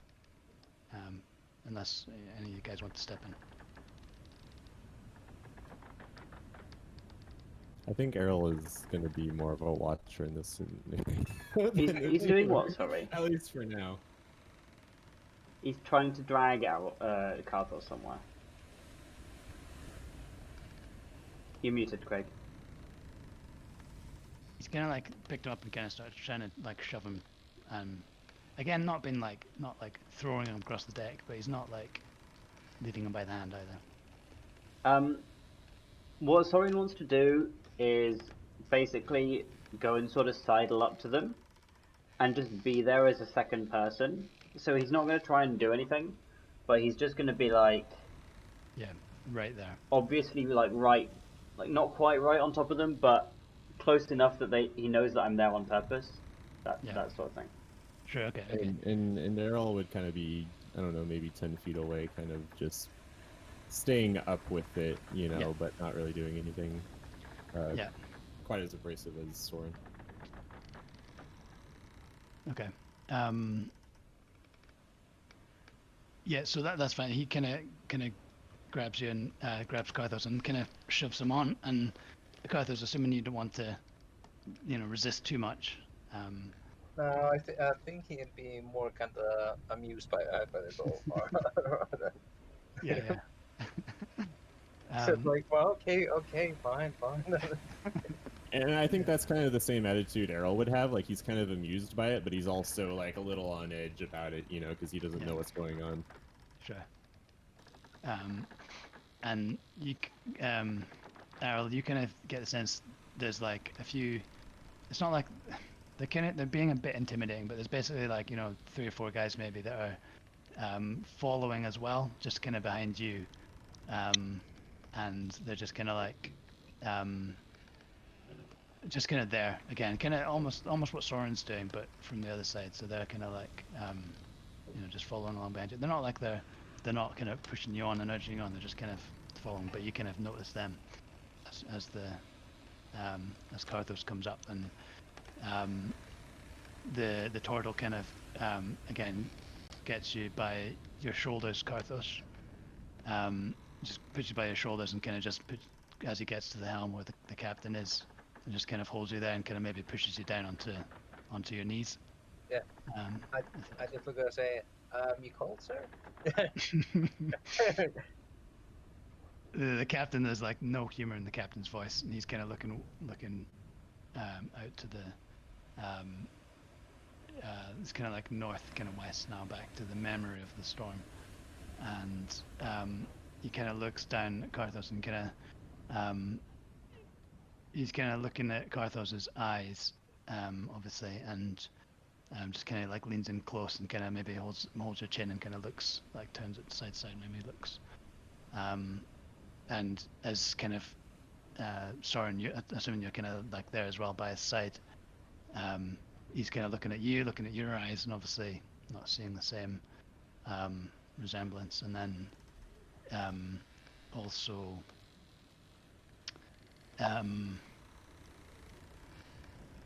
yeah, obviously Errol, you're coming up the steps at that point maybe, and kind of he's looking over at you and obviously seeing that you can't really hide the fact that your eyes are glowing blue as well. Yeah. Eventually, yeah. Go ahead. Oh, I just wanted to say I'm not getting too close to the turtle. I kind of treat it like a horse, I don't want to get right behind it, and I'm like scared I might spook it. So I'm kind of like, I'm still kind of maintaining a distance, but I'm definitely kind of like looking at the captain and seeing what's going on. And I would probably be like at least halfway up the steps with maybe the 4 guys at the bottom, and I might give them a look too as I'm like kind of realizing what's happening. Cool. And these guys are not like, it's not like menacing looks. I mean, they're like, certainly look like tough guys, and you've seen what they've gone through, and everyone's in a sorry state. But yeah, I mean they're just kind of hanging around at the bottom of the steps, like you say. But the captain, Barna Glynn, says, your eyes. Tell me about your eyes. What do you know of what that was? Any kind of gestures. Well, I have an educated guess, but I don't actually have any knowledge on the subject. And I think I like to imagine Carthos and Errol might shoot each other like a glance. And as you kind of like have this explanation that's maybe not very coherent, Errol would step in and say, it's a curse put on us by a warlock, but we don't know what that was. And Errol would kind of point in the direction that the captain was looking in. We were simply just looking for travel to Kala.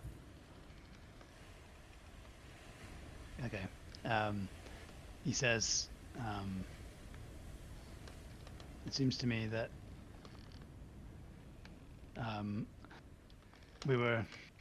we had plotted a course through clear weather, and we have happened to have taken on 2 passengers with blue eyes, which I can pass off as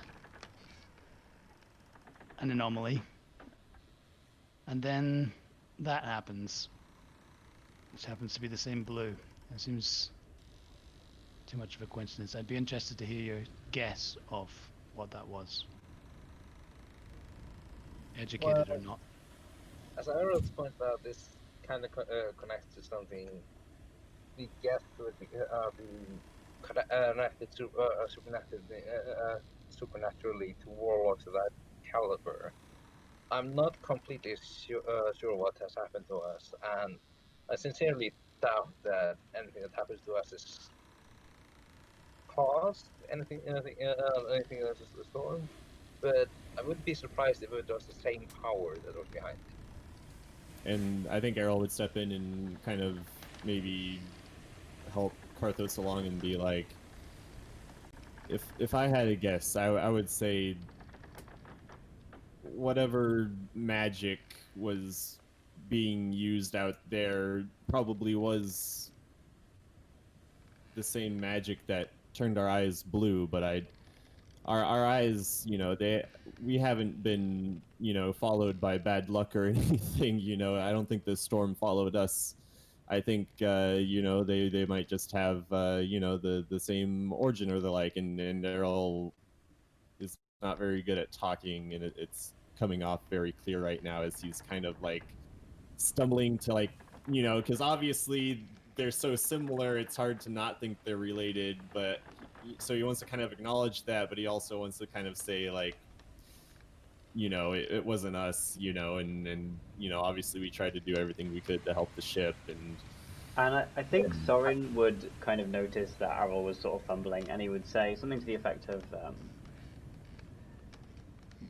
I don't know anything about that, and he would gesture towards the storm. I don't even know anything about this, and he might like gesture towards the sea and the ship and that sort of thing.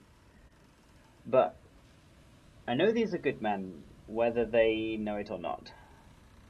And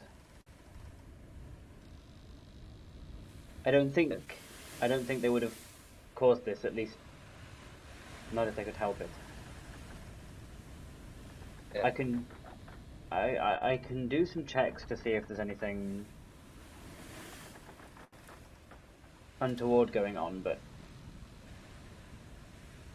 I think Carter will speak of say, right, like even when it next whatever gave us these is eyes specific malicious, I doubt it would cost this kind of power. My guess would be we saw a creature or a person similarly augmented as we were to a much larger extent.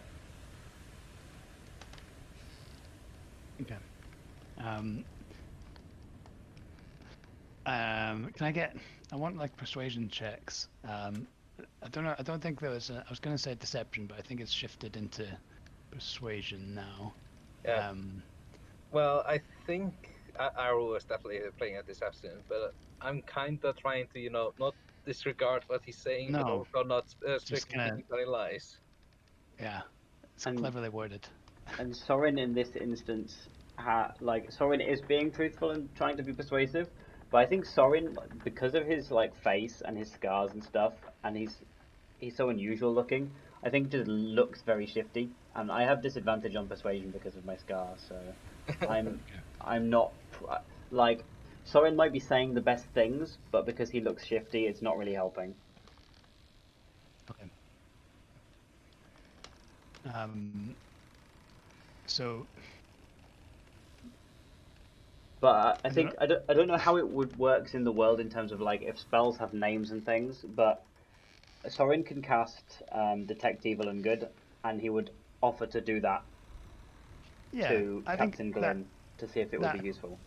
Yeah, I think that would be a fairly like temples and things and churches would offer that as a service, I think that would be fairly widely known. In terms of like some spells, obviously more common than others. I think that ones would be fairly like, oh, like we found like this strange guy on the side of the road. Is he evil or not? You know, or this strange like Yeah. magic weapon, like or whatever. You know. They'd probably call it something cuter than detect evil or something, but Yeah, like something to do with the god that is granting that. Or even something pithy like insight. Fiend Finder or something like that. Yeah, that's what I mean. Yeah, or like Vessi's insight or something. Yeah. Cool. So yeah, no, that's fine. And I would offer to do that, and if he does want me to do that, then Soren would like lean against like the side of the deck and start casting it as a ritual, and so he'd start like laying out different bits of his gear and intoning. Yeah. Okay, so there's well, let's do this then. Let's give me Arel and Karthos, give me persuasion checks. If you want, or if you want to make an argument for deception or something else, then go ahead. I think I'm gonna make a persuasion. I'm horribly feeling about this one, but let's see. Yep, got a 5 on the die, so that's 13. 15, okay. Or not 12 actually. I'm so sorry. I totally cut out there. What was going on? I into the store and like laying out his stuff to do the ritual. Go. No, I just said like, can I get a persuasion or deception, whichever you feel is best for you. Okay.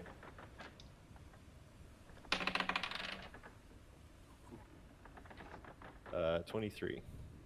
Okay, so you can offset Karthos. I think maybe because maybe just the simple fact that Karthos is right there and the eyes are, you know, you can see the weirdness of Karthos's eyes. It's harder to pay attention to him while those eyes are kind of looking at him, kind of thing.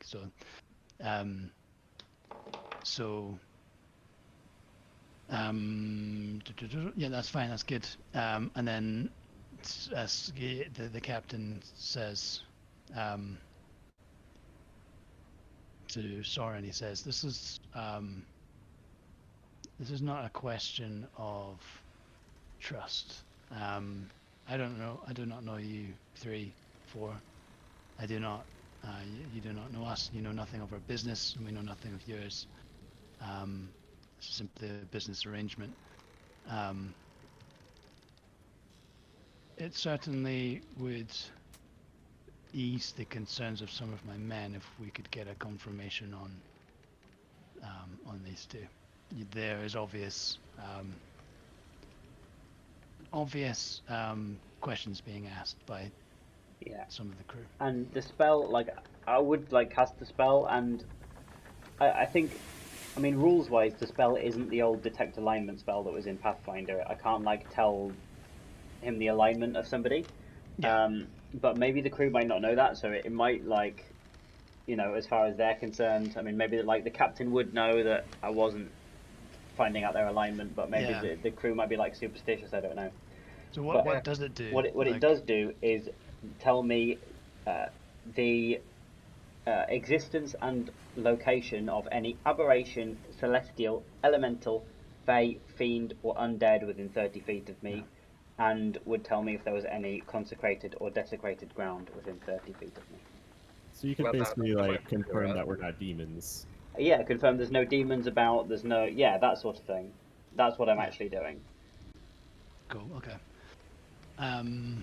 Again, it just comes down to, unless the spell itself, you know, anyone that's a demon shows up in red, like everyone look around, or, you know, if there's an obvious thing that everyone would be able to see, or are they just taking your word like, no, you're not a demon? I mean, it would just tell me, Yeah.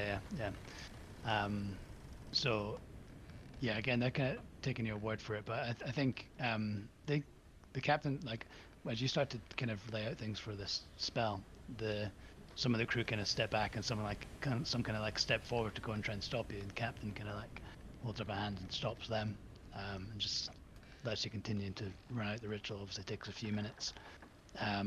He kind of waits patiently as you cast it, and continues the discussion with the guys and interrogation kind of thing.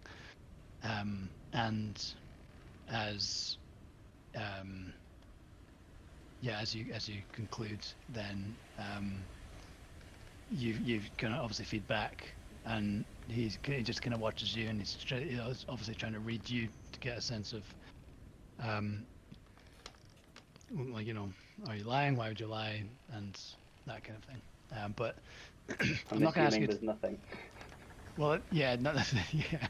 What was the? It tells me the existence and location of aberrations, celestials, elementals, fey, fiend, or undead within 30 feet, and consecrated or desecrated ground. Okay. Cool. No, it doesn't find anything. Don't worry. I thought you were typing something to me. It was like Pirates of the Caribbean, like undead ship or something. Dude, imagine if I spoiled the plot with that spell that I randomly took just in case it was helpful. Yeah. Yeah, like I said, I'm just glad that didn't have my familiar out. Yes. Yeah. No, you don't get a sense of anything. What's the what's the range on it? 30 feet. It's not very far, but it would probably be the whole ship and a bit more. Probably, yeah. If yeah. it's a No, you small don't say ship. something. I was wondering if there would be like for consecrated like ground, if there'd be some kind of some altar or something on the ship, but yeah, don't worry about it. Yeah, I mean, yeah. So maybe like Sorin would stand up and say, "Only the ship's altar, sir." Yeah, something like that to kind of verify that he knows what he's doing. Yeah, good. And the captain just kind of watches you as you feed that back, and looks to the other two again, just meets their eyes, and says, "We will not. This relationship will never build to, or it will not easily build to one where we trust one another. That's not the nature of our relationship. What I will say is that there's certainly more to you than meets the eye, and evidently that has come to our benefit through this course of the storm. In fact, I believe some of you could be very useful on a ship with those abilities that, kind of born of this so-called curse. Would certainly be useful abilities to have on a ship in those situations. Be that as it may, your assistance is appreciated, but do not expect that it goes further than that. Our agreement remains the same. We reach Kala, we go our separate ways. Yeah, me just expect the same thing as you. That we reach the destination safe and sound, and under more profitable circumstances next time. We note at that.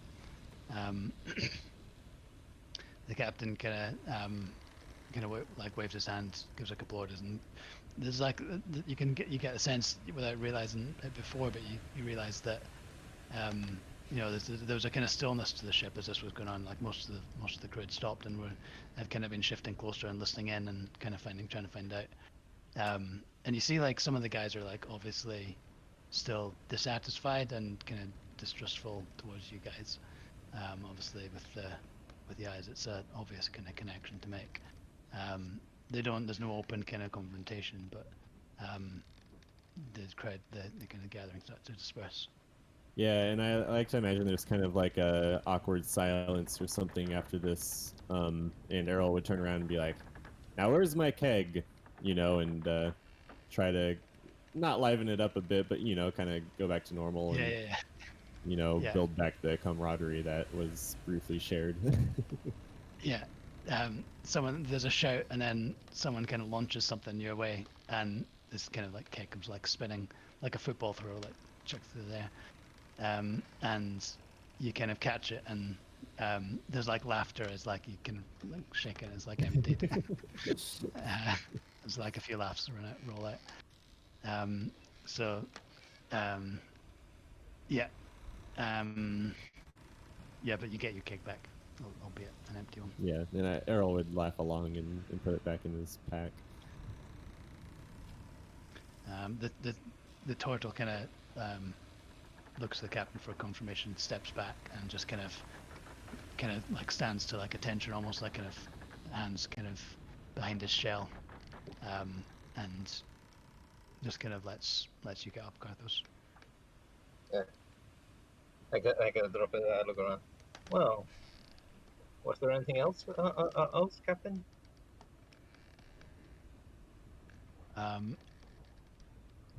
He says, he kind of like turns back to the wheel and just says, nothing. Just stay out of the way until we get to Callum, and we'll part ways. Fine by me. I'm going below that for now. Carlos says before Kenton walks away and has found the holes where we've been towards the quartering. And it's like waist deep down there, water. It's was- kind of awful. This stuff's gone everywhere. Yeah, I was going to say Sorin would, after all the kind of commotion's been dealt with, he would wade below deck and start using Create Destroy Water to bail the ship out.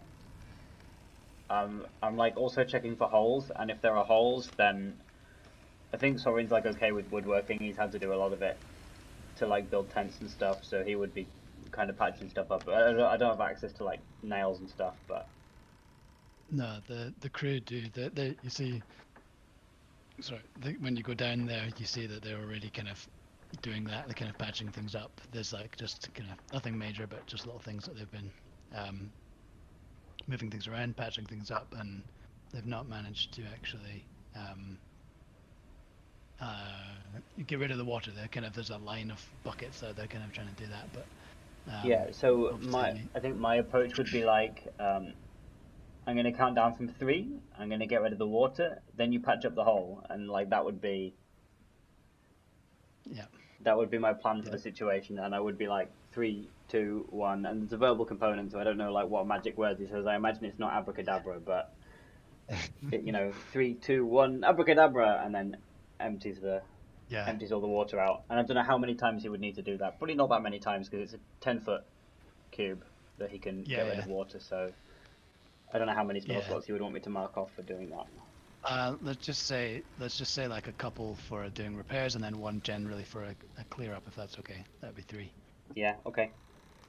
If that's I've okay. used all my first level spells. Let's go, dude. Cool. So, yeah, no, that's good. It's such a weird thing that you can just take 10 feet of water from the ocean, and then that water must kind of just, the pressure for that water to rush back in is absolutely immense.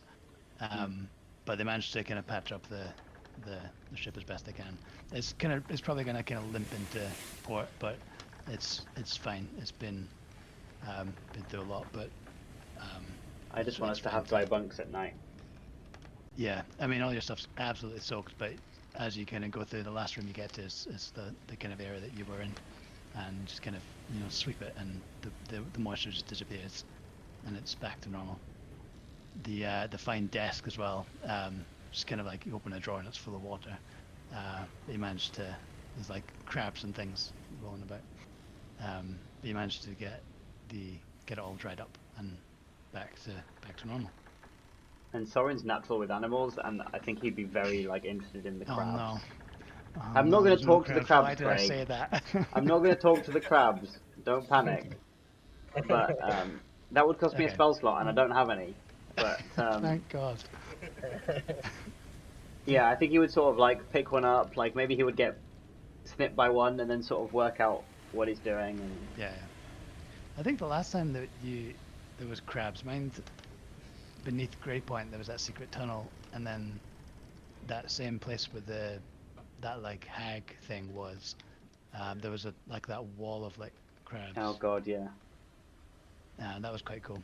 and that wasn't a very pleasant experience with them. But I believe at that point you used like your knowledge of them to give you advantage on like those checks and stuff like that. So like Yeah, okay. maybe since then you've kind of been thinking about crabs and maybe approach these ones a bit warily. But I they I certainly kept seem to trying have to different deal with breeds. those crabs, and I didn't realize that like you must have been watching what's his name, like Runehammer, with his all his Oh, Yes. there has Yeah. to be a time pressure. I remember watching that video afterwards and was like, that's what Craig was doing, and that's why I That's what couldn't I was saying. interact with the damn crabs. Yeah. Yeah. It's a mechanic. You can't mess with a mechanic. Yeah. Yeah. No, I know. I remember that as well. And thinking, I hadn't anticipated that you'd want to like figure out Befriend the what the crabs crabs. are all about. Yeah.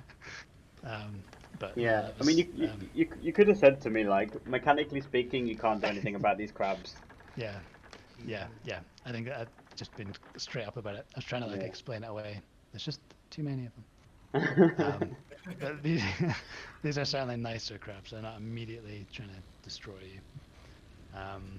So yeah, fine. So that's that.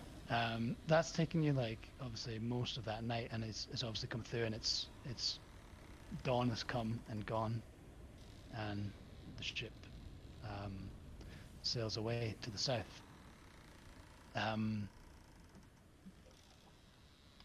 I don't. Well, I think we'll end soon, but there's, if that's okay. There's a little point that would be nice to get to. How are you, all you guys? What do you think about that? I'm good. But I'm it's fine also, now. like, 5 I don't- p.m. here, so I don't have to go to bed early anymore, so I can go quite happily. Okay. And I got an extra hour compared to you guys, so should be okay. So you do. Yeah. Okay. Well, we'll go a little bit. I have only. Well, I don't think I've prepped much beyond this point, but I know where we're going. There are obviously another route that could have gone, but you're maybe lucky it didn't go that way. So yeah, you move southwards. Let me share my screen again. Get back to the map. This is an interesting point. We're going to a new place. Exciting.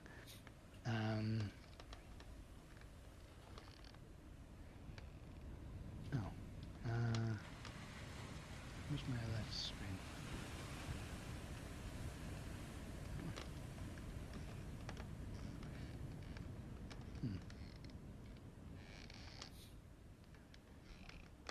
How is this? Why is this not working? Before I was able to share like the web page, but now it's just wanting me to share. Okay, let's just see if this works. Okay, can you see it? it's loading.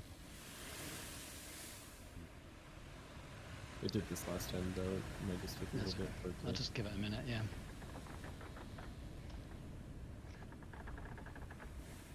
Oh, it didn't load up. This is to try again. Oh, I've got camera reception. Sorry, I know. I thought that might happen. But I don't understand why it's not. What about now? Is it? Can you see my browser page? I can see Craig has minimized their applications. Hit tight. Oh yeah, No. I see that now too. Okay, stop sharing. Okay. How did your stream go? Not very well.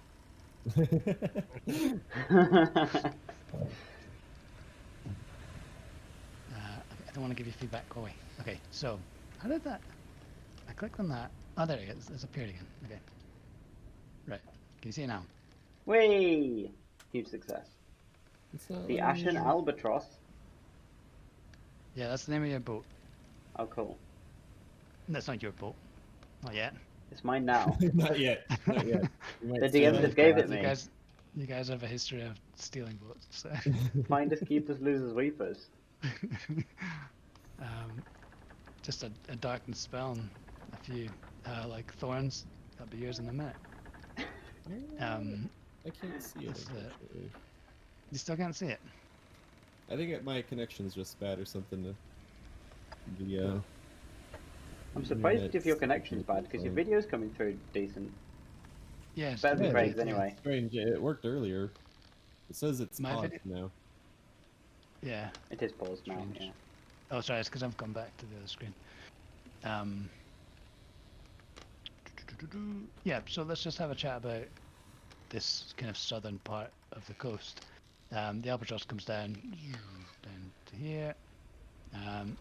And yeah, I was going to say that as soon as you kind of pass that midpoint, like this kind of area, obviously it was in the middle of the night, but as you're kind of coming out of it, you feel like the air is colder, the wind's kind of more like biting cold, and kind of more breezy and cold than further north. You see, looking inland, the trees are kind of coniferous, like dark kind of green, and there are kind of in the kind of the hills that you can see, there's some that are capped with snow, and kind of far off in the distance you see kind of larger kind of mountains that are, just huge and white, basically, white triangles kind of marking the horizon. And I don't think any of you guys have been down this far south. Yeah, I was about to ask. Karthos and I's school was up further north, right? Than Yeah. where we are. That's right. Yeah, in a different kind of, effectively a different country further to What the was north. it called? The Invogatorium or something like that? The Innovatorium, it was called. Innovatorium. Yeah. As in innovation. Innovatorium. That's a really cool Um, name. I dig it so much. I was quite pleased with that one. Innovatorium. So yeah, that's where you guys were in the city of Elam. So just a little brief history lesson. Elam, and everywhere from Elam down. In fact, I don't have a world map, or do I? It's on Green Coast. No, it's on the Google Drive, right? So you could bring it up from there. Yes, but there are notes in there as well that Ah, you ought not to be seeing. I've got a map somewhere here, I'm sure, in my maps folder. I think it's still pencil. I've not inked it yet. Here we go. Oh, I can finally see the stream. Oh, good. Okay. I'm just gonna. Right. I'm gonna pause it again. See if I can switch back to this. I don't know if this is gonna be. Oh, we could see your camera the entire time. yeah. Yeah, we can yeah, still see yeah. the camera. You probably can't see any of the details of this. Not really, but Okay, I can try and explain it anyway. is that the green just from coast the right there that we're looking at? So the Green Coast is, where's my pencil? Here, up and down. Okay. Right up the top corner here is Elam, where you guys studied. And I think Errol, most of your father's kind of merchant ventures would have been kind of running along that coast, kind of east to west. All the kind of trade between kind of all these places up here and all of that. The Green Coast is down here. So yeah, I was going to say that used to be that Elam kind of controlled all of this land all the way down to the bottom of the Green Coast, and it kind of splintered out after a while, partly due to that kind of war that was going on a while ago, and it was called the Suppression. The one that you've had kind of detailed kind of history kind of chats about with those dwarves in the Abbey. Yeah. As part of that, kind of after the fallout of that, Elam kind of distanced itself from the Green Coast and allowed it to kind of moderate its own affairs, and the population numbers in the Green Coast vastly dropped so much that they just kind of managed themselves, just kind of turned into a few small towns dotted about. So I'm trying to hold it steady, but that's a good I idea. screenshotted it and put it in session 4. I don't know how clear it. Session 24. I don't know how clear it is. Yeah. But I tried to There, take a it's just screenshot flowing so pretty people good. can look at it without you holding it. Perfect, thank you. In fact, I wonder, I might have even shared it into a Google folder with you guys before. I've got a feeling I might have, but either way, you can see like all down that coast. So that's been splintered up. The further south you go, see where it goes all kind of jagged and I'll show you again. Kind of this area down here. This area is called the Far Fjords, all down here, and that's the kind of further south you go, the more cold you get, and it's just there's a not like just there's a civilization down there, and they're very kind of reclusive. They're kind of like Viking kind of situation going on down there. The only person you've met from down that way was a guy called Flint Snapton. Remember, he was looking for his family emblem, and you found out it was the shield in Flinders Bridge, and then you sold it back to him for a massive profit. Oh yeah. And that guy was from down the Far Fjords. He was traveling up the coast to look for that item. What was I going to say? Yeah, so further south you go, the more cold you get. So going back to the sharing the screen. Yeah, like Kala is like ice bite plains or whatever. Yeah, so Kala's yeah, like, that's cool, yeah. I'll show you, try and show you on here so you know roughly. Kala's probably still like, like somewhere down here somewhere. Mm-hmm. So there's still like this kind of part is largely inhabited, uninhabited, and kind of you don't get to more populous areas until you kind of come over this way. But you're kind of moving into that area where, like, you know, down here you can't live down here. It's too cold. It's like glaciers and things like that. So, perfect. That is the perfect. Yeah, that was before I added the place names. The Yeah. maps. Yeah. Yeah. So that's where we are. Kala's down here. So Icebite Plains is not quite like, you know, it's not a frozen wasteland where nothing can grow, but it's a huge kind of plain that covers the southern part. And as you move south from Kala, there's just kind of the plains just kind of take over everything until it grows into kind of mountainous, fjordy kind of territories again.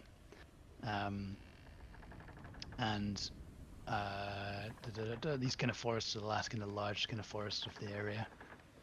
Soren, you would probably have knowledge of those. You might even have, maybe at some point in your vast kind of long ago history, known of distant cousins that were down in those kind of regions. Your own, if we look at the map on Roll20 again, like your own forest was obviously up here, and since the suppression again, which the forest was effectively destroyed, your clan, like your splinter of your clan was kind of stayed around the foothills of the Silverspine Hills, whereas Fabia moved north with who, like, she thought the only survivors, and kind of moved north further up kind of past the Reekbog marshes into some mountains up there that are close to Elam, which is actually where Lee's from, further up there. And I think Soren would ask Fabia, like,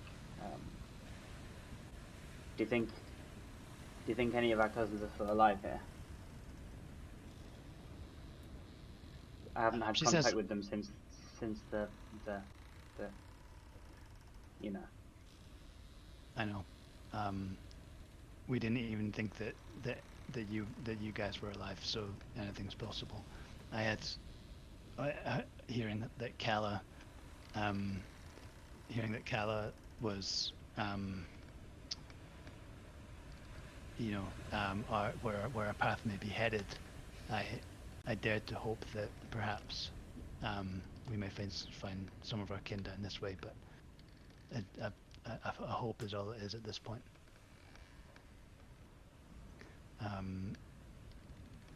She says we certainly have not had any contact with anyone else. And this is like that forest at the top of the Icebite, the northwest of the Icebite Plains, right north of Kala. Yeah, that'd be Yeah, what we're kind of looking? northeast and northwest, like those two areas. Like you think, again, Errol would know this. If you look at, there was an old map that Errol had drawn for you guys, and it shows how like the forests have changed over time. These forests have kind of expanded to encompass kind of smaller pockets of trees.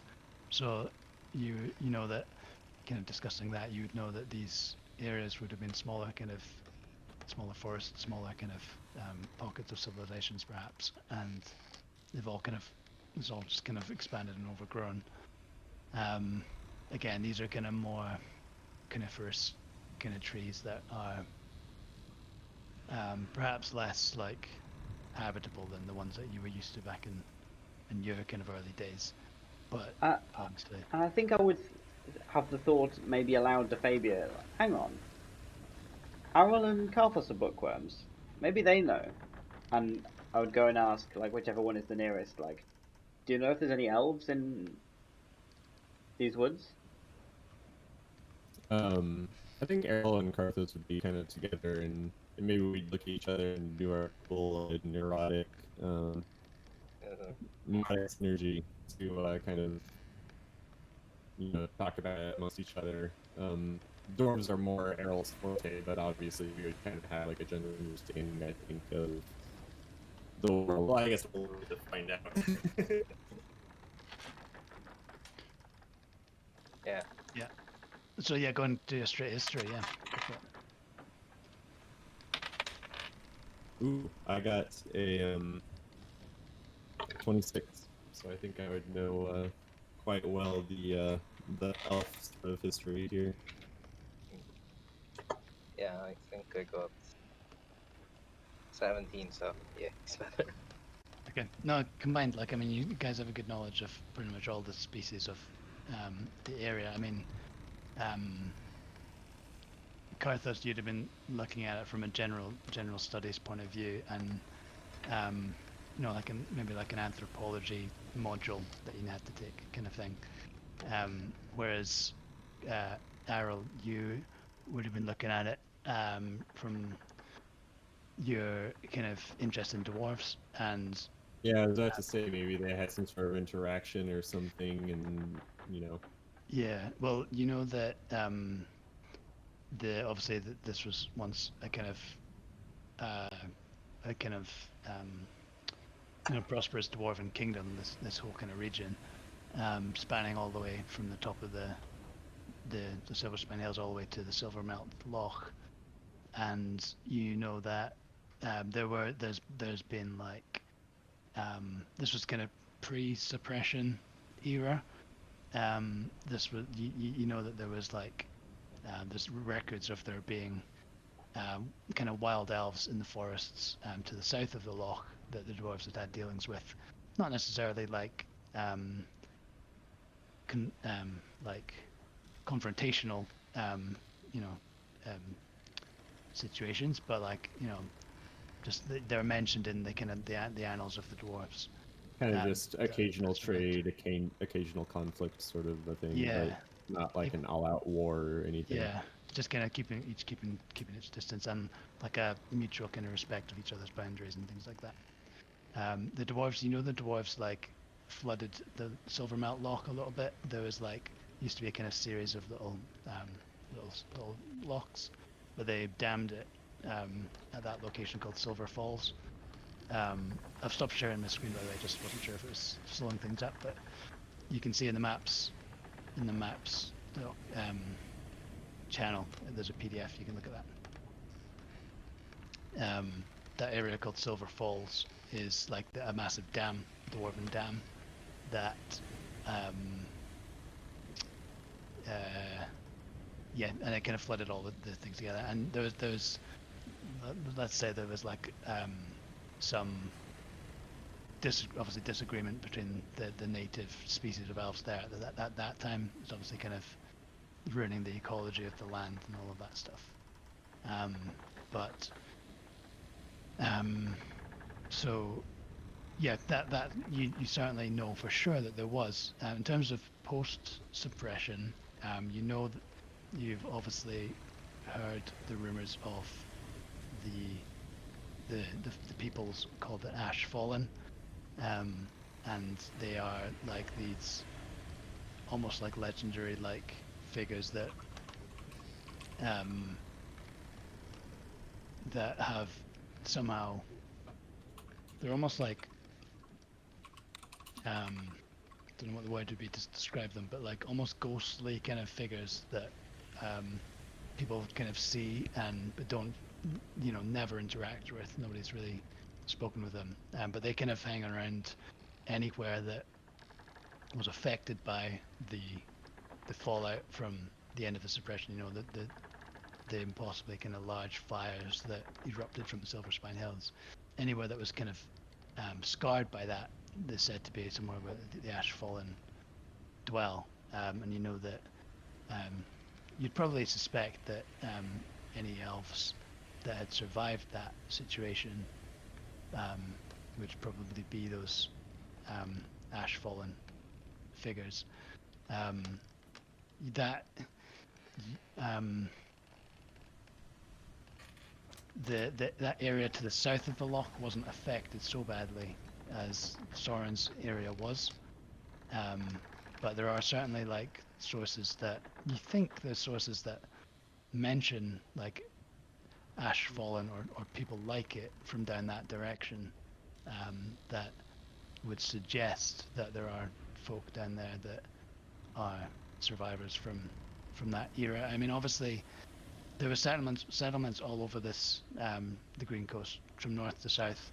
Used to be quite populous. The Icebound Plains was probably one of the only places that has remained kind of uninhabited for that whole time. But the suppression, the attacks and the war, the effect that had just destroyed everything. So if that war hadn't taken out all these kind of pockets of elves, if there were any survivors, you're fairly sure that you've heard that there are in those kind of regions to the south. But it's obviously, there's very few sources, like reliable sources that the university had, and hence part of that was why you kind of drove you to go exploring firsthand. Yeah, and I would kind of, as Soren asks about elves in this region, Errol would say, no, this isn't, solid science, but we do have some documentation of elves living in this region, and we do believe. I mean, we don't know for sure. I don't want to get your hopes up, and he would kind of look at Fabia, but there's a strong chance that there's at least some elven tribes down here. And Soren's first. It goes beyond what I personally studied, to kind of like discredit myself a little bit to not kind of get your hopes up too high. Yeah, and Soren's first reaction is like elves living in woods, and like it's kind of crazy to him for a second, and then he's like, "Hang on, Fabia, you live in woods, right?" Yeah, we stayed in a forest that had been untouched by the reach of the, and we had to travel a long way to find somewhere that that felt enough like home to stay, to try and rebuild a semblance of a home for us. But we went north we figured north would be the way. I don't know if the forest would feel like home again now. It's been centuries. Yeah, she says, I can't imagine.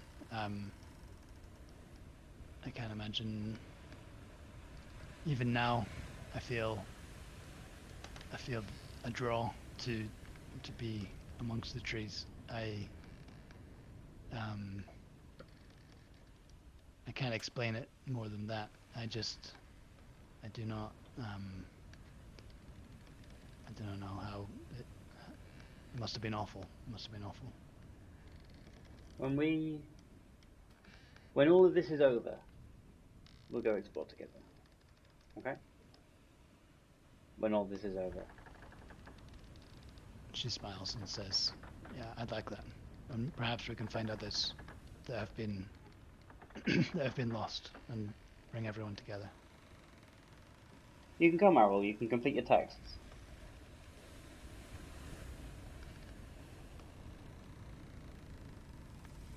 Sorry, I was missing the mute button for a second there.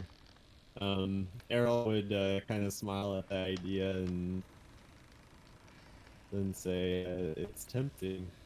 It's very tempting, but the monastery is also very tempting." And he would kind of chuckle. That's true. That's true. I don't know. I don't know how much more I want to know. We'll just have to see where this leads. And Errol would kind of look out to the sea a little bit, or the shoreline. Yeah, I think Carthage is like, I suspect this will be more and more out of our hands as we proceed. Oh no. No, this is going to be over by next week.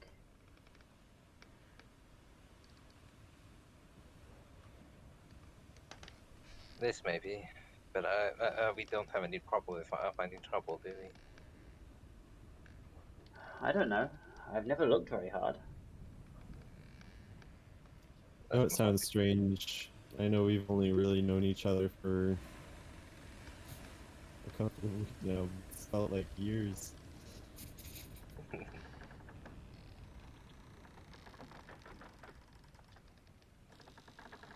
Certainly true. Certainly true. I don't know. I hope it's over soon because, well, I haven't seen Den for weeks.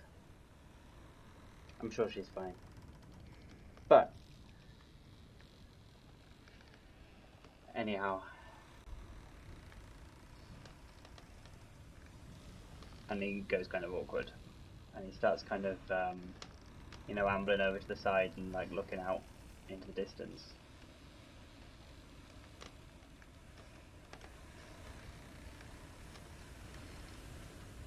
And Errol is equally as awkward and kind of does the same. Leaving Karthos with Fabia.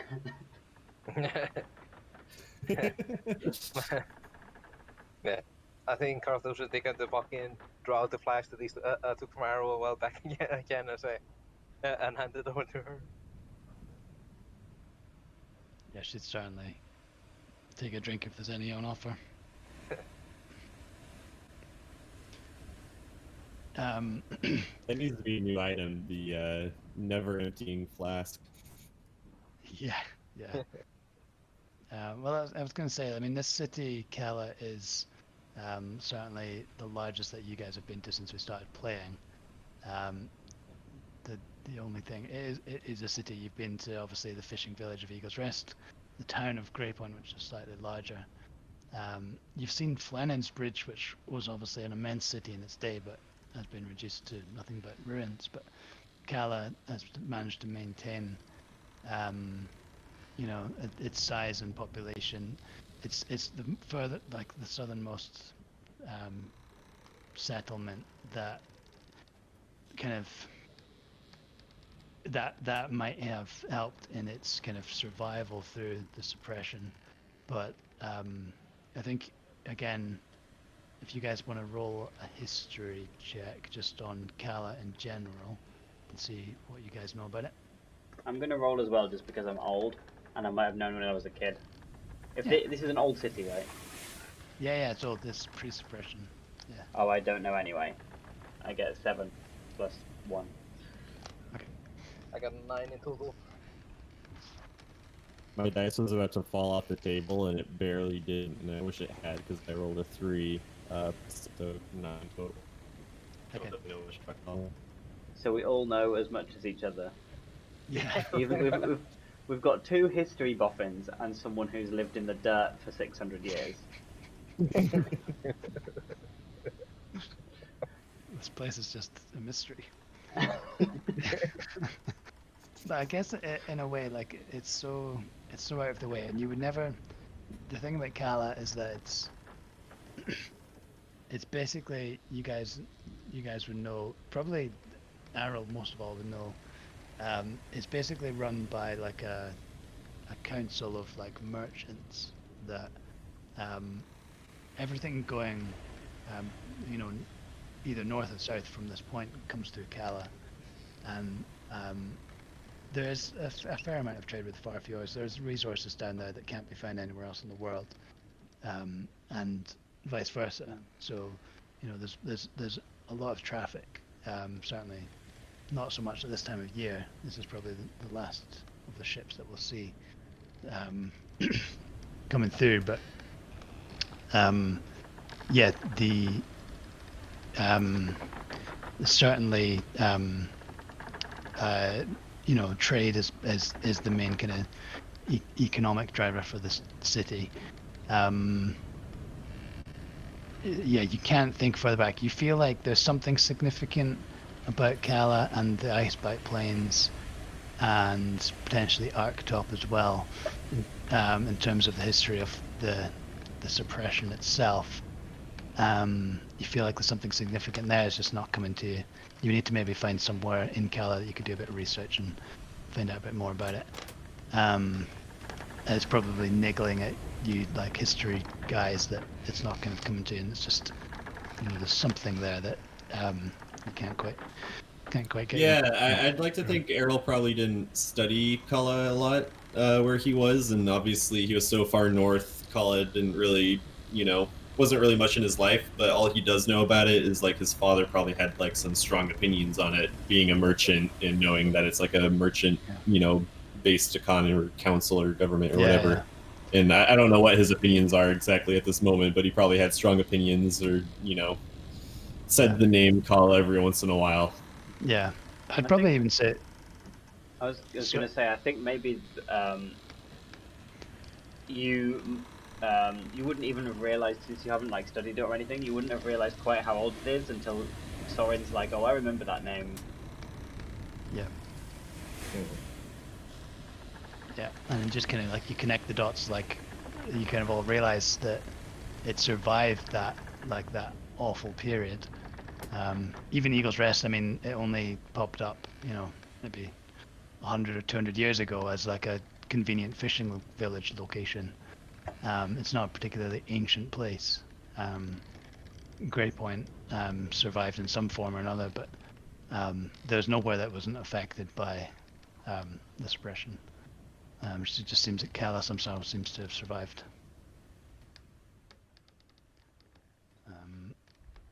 Yeah, I'd say that Errol, your father, probably even visited Kala. I was going to say, like, you obviously said that he had taken Errol aboard on a few voyages.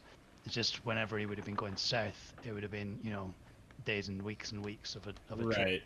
And much like, larger. it's not suitable for a kid. Yeah. Yeah, no, I think that's a good idea. Rather than nipping from port to port, you know, this is more of a kind of long, and so your father would be gone for weeks at a time, sometimes going. Let's just say he went to the far fjords even, and you know, all the way, and, you know, brought back stories and things like that. But let's say he's visited Kala and he's told you some things about it. Maybe just, you know, just needs time to, you know. I might have like some souvenirs in my room from Kala, but I don't know much about it. You know, it's just kind of like this place my dad went to on business ventures or whatever. Yeah. Cool. That sounds good. That's fine. The other thing just to note as you were kind of moving south is that you've passed all three of the lighthouses now, all three of the Burning Sisters. You didn't actually see the other two. You kind of caught a glimpse of Ontalia, the one that you'd already been to. The other two, you passed on Cena in the night. That was when the storm hit, and wasn't. You were kind of still too far out to see Onyxie. So you didn't get a glimpse of that one, and you only came closer to shore to hit Kala. So coming to an end here, we see the Ashen Albatross kind of swinging around and coming closer to Kala, and the shore kind of grows and becomes the kind of rises into the horizon. You start to see the buildings that make up Kala, and there's I do have a map of the city, but it's not finished It's in yet. the map. Oh, there's. Oh, so I thought there was a map of Cala. There isn't. There's a map of Elam. Elam's there, yeah. Again, obviously not finished, but this one. In fact, I might just do a little bit of work on it before I show you again. But it's one of the striking things that you can see straight off is this kind of large. It's almost like the front of a ship, you know, like a figurehead on a ship.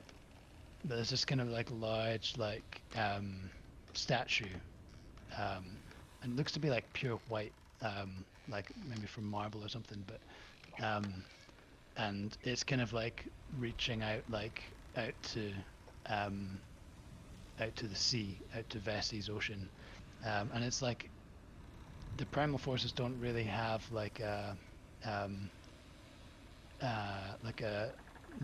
mutually agreed kind of personification, like, you know, an embodiment of a likeness of a human or anything like that. But you often see, like, for this sort of thing, it's like just a statue like of someone.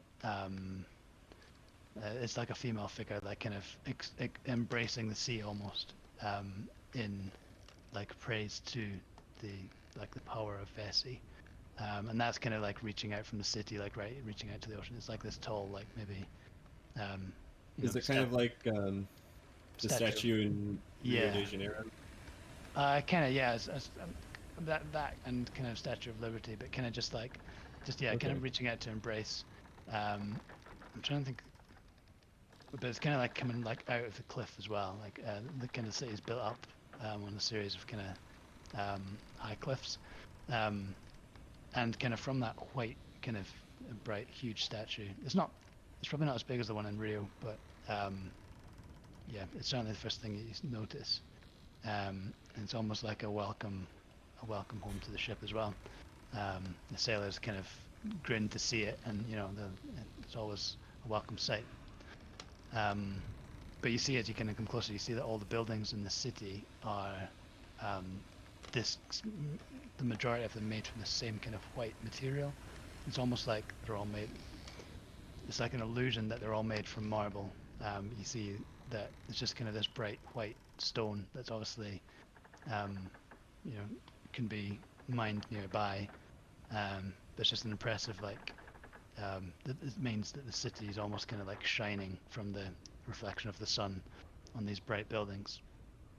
And as you kind of continue to move closer, you see that most of the buildings are they're almost like this mono-pitch kind of triangular shape. So the wind, like the kind of pitch of the roof faces the sea, so the wind kind of getting blasted into the city, just kind of washes up over the buildings.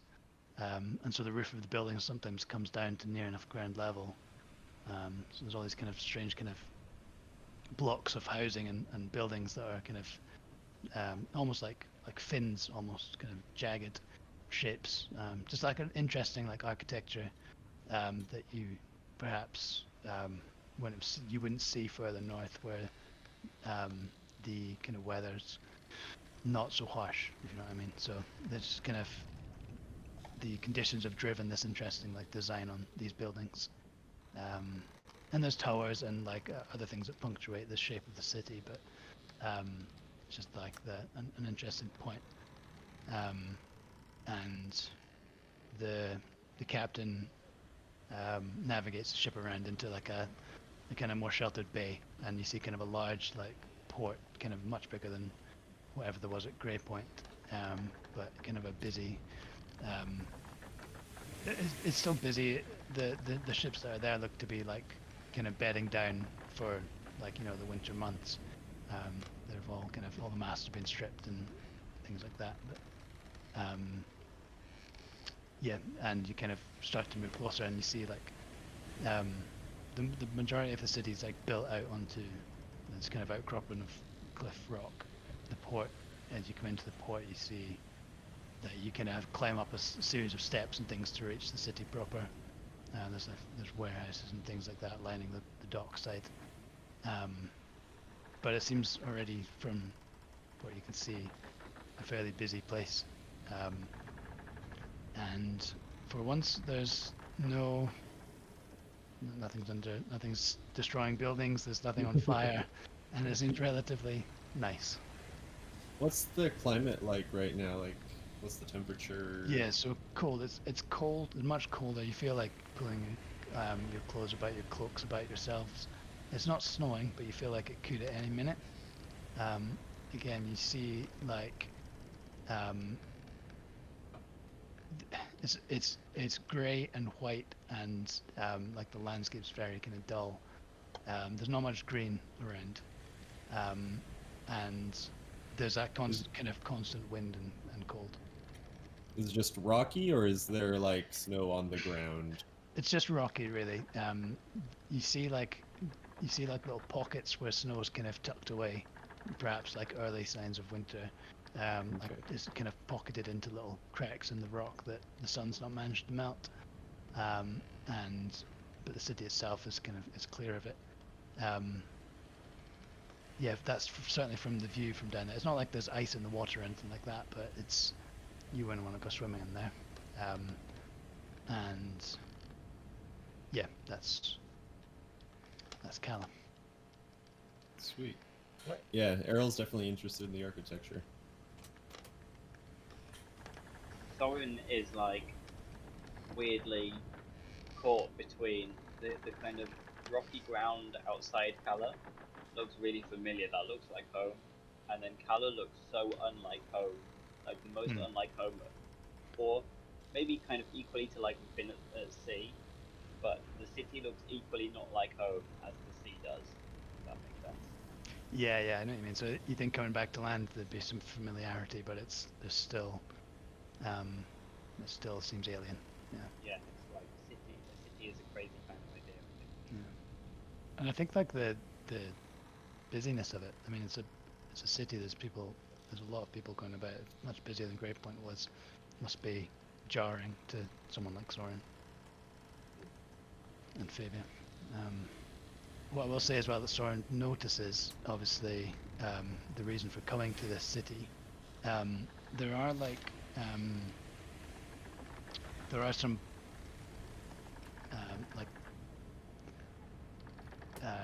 there are like little splashes of like color, like green, that you see, and like kind of near the pinnacle of the cliff, like the cliff edge, there's like you see like these kind of,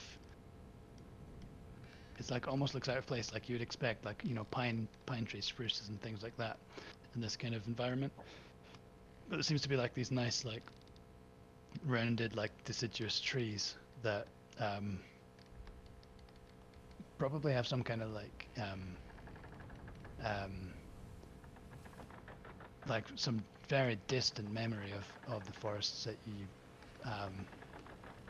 remember, and like it's not like it's weird to see them here.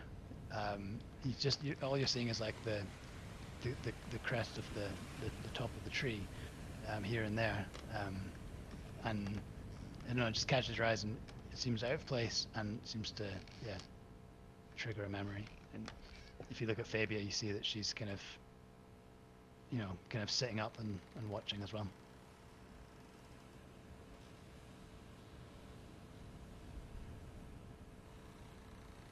I think Soren would like, put a hand on her shoulder. I don't know. As a gesture of like solidarity, like we're here. This is our quest. That sort of a feeling. I think Carthage would walk to the group and say, "This place certainly offers opportunities."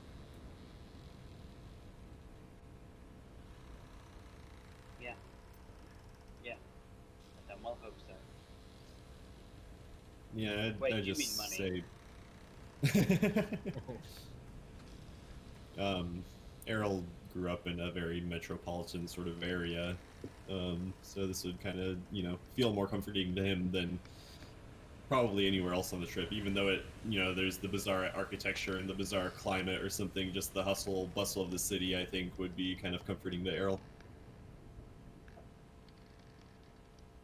You a city boy, Karthos? Culture. I wasn't born as a city boy, but I'd enjoyed the city life when I was in the academia. Well, I've Yeah. got no idea what it's going to be like between all those walls. No. You have to keep an eye on me. You get used to after a while you realize the city is about as quiet as a forest. That is say not at all. We get used to things slowly. When you live as long as I do, you get used to things slowly. We don't like change.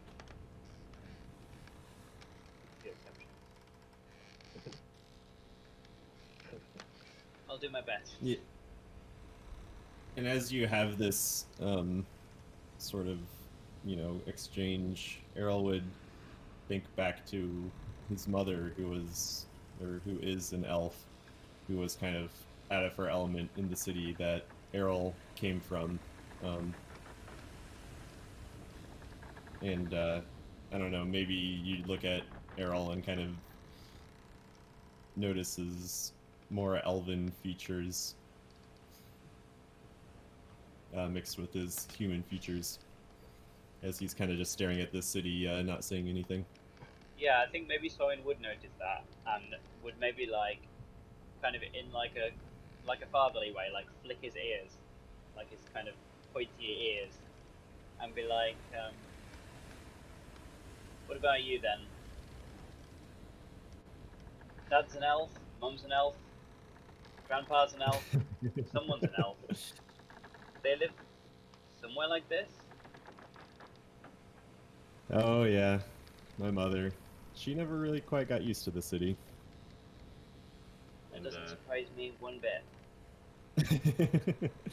Errol would kind of laugh, and he doesn't take offense to you messing with his ear. I like to think that his mother probably did it all the time when he was growing up, and probably even now, even in his adult age.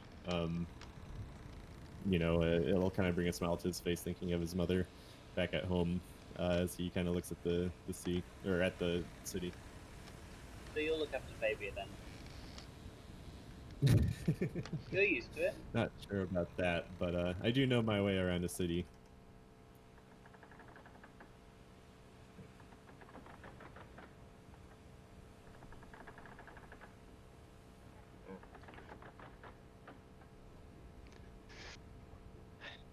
Yep, very good. I think this is a nice place to end it.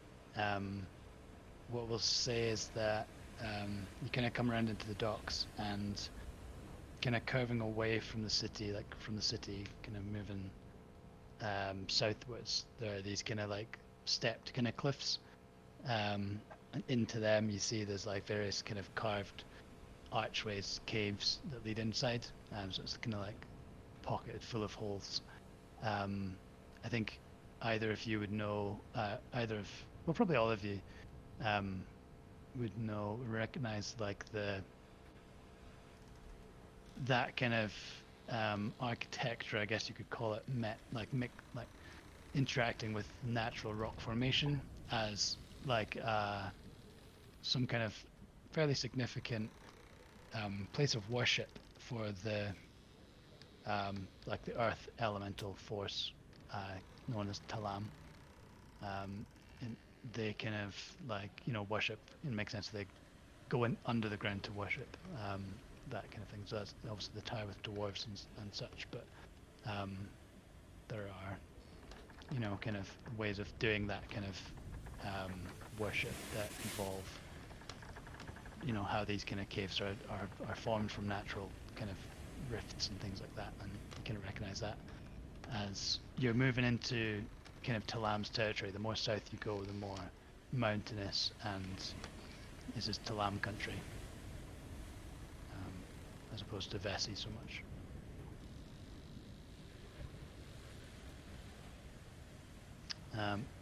So let's leave it there, and we'll pick up as you guys come into Kala. Sweet. Thanks. Thank you, Craig. You're the best. No problem. I'm excited for you guys to go in here. There's going to be some a lot of interesting things for me to figure out, flesh out in this place. But there's some fun stuff going to happen, I think. But we'll see. I'll try and finish this map for you. I liked the captain accosting Carlos. That was really cool. Yeah. Yeah, Oh, there's fun. a lot of really cool moments.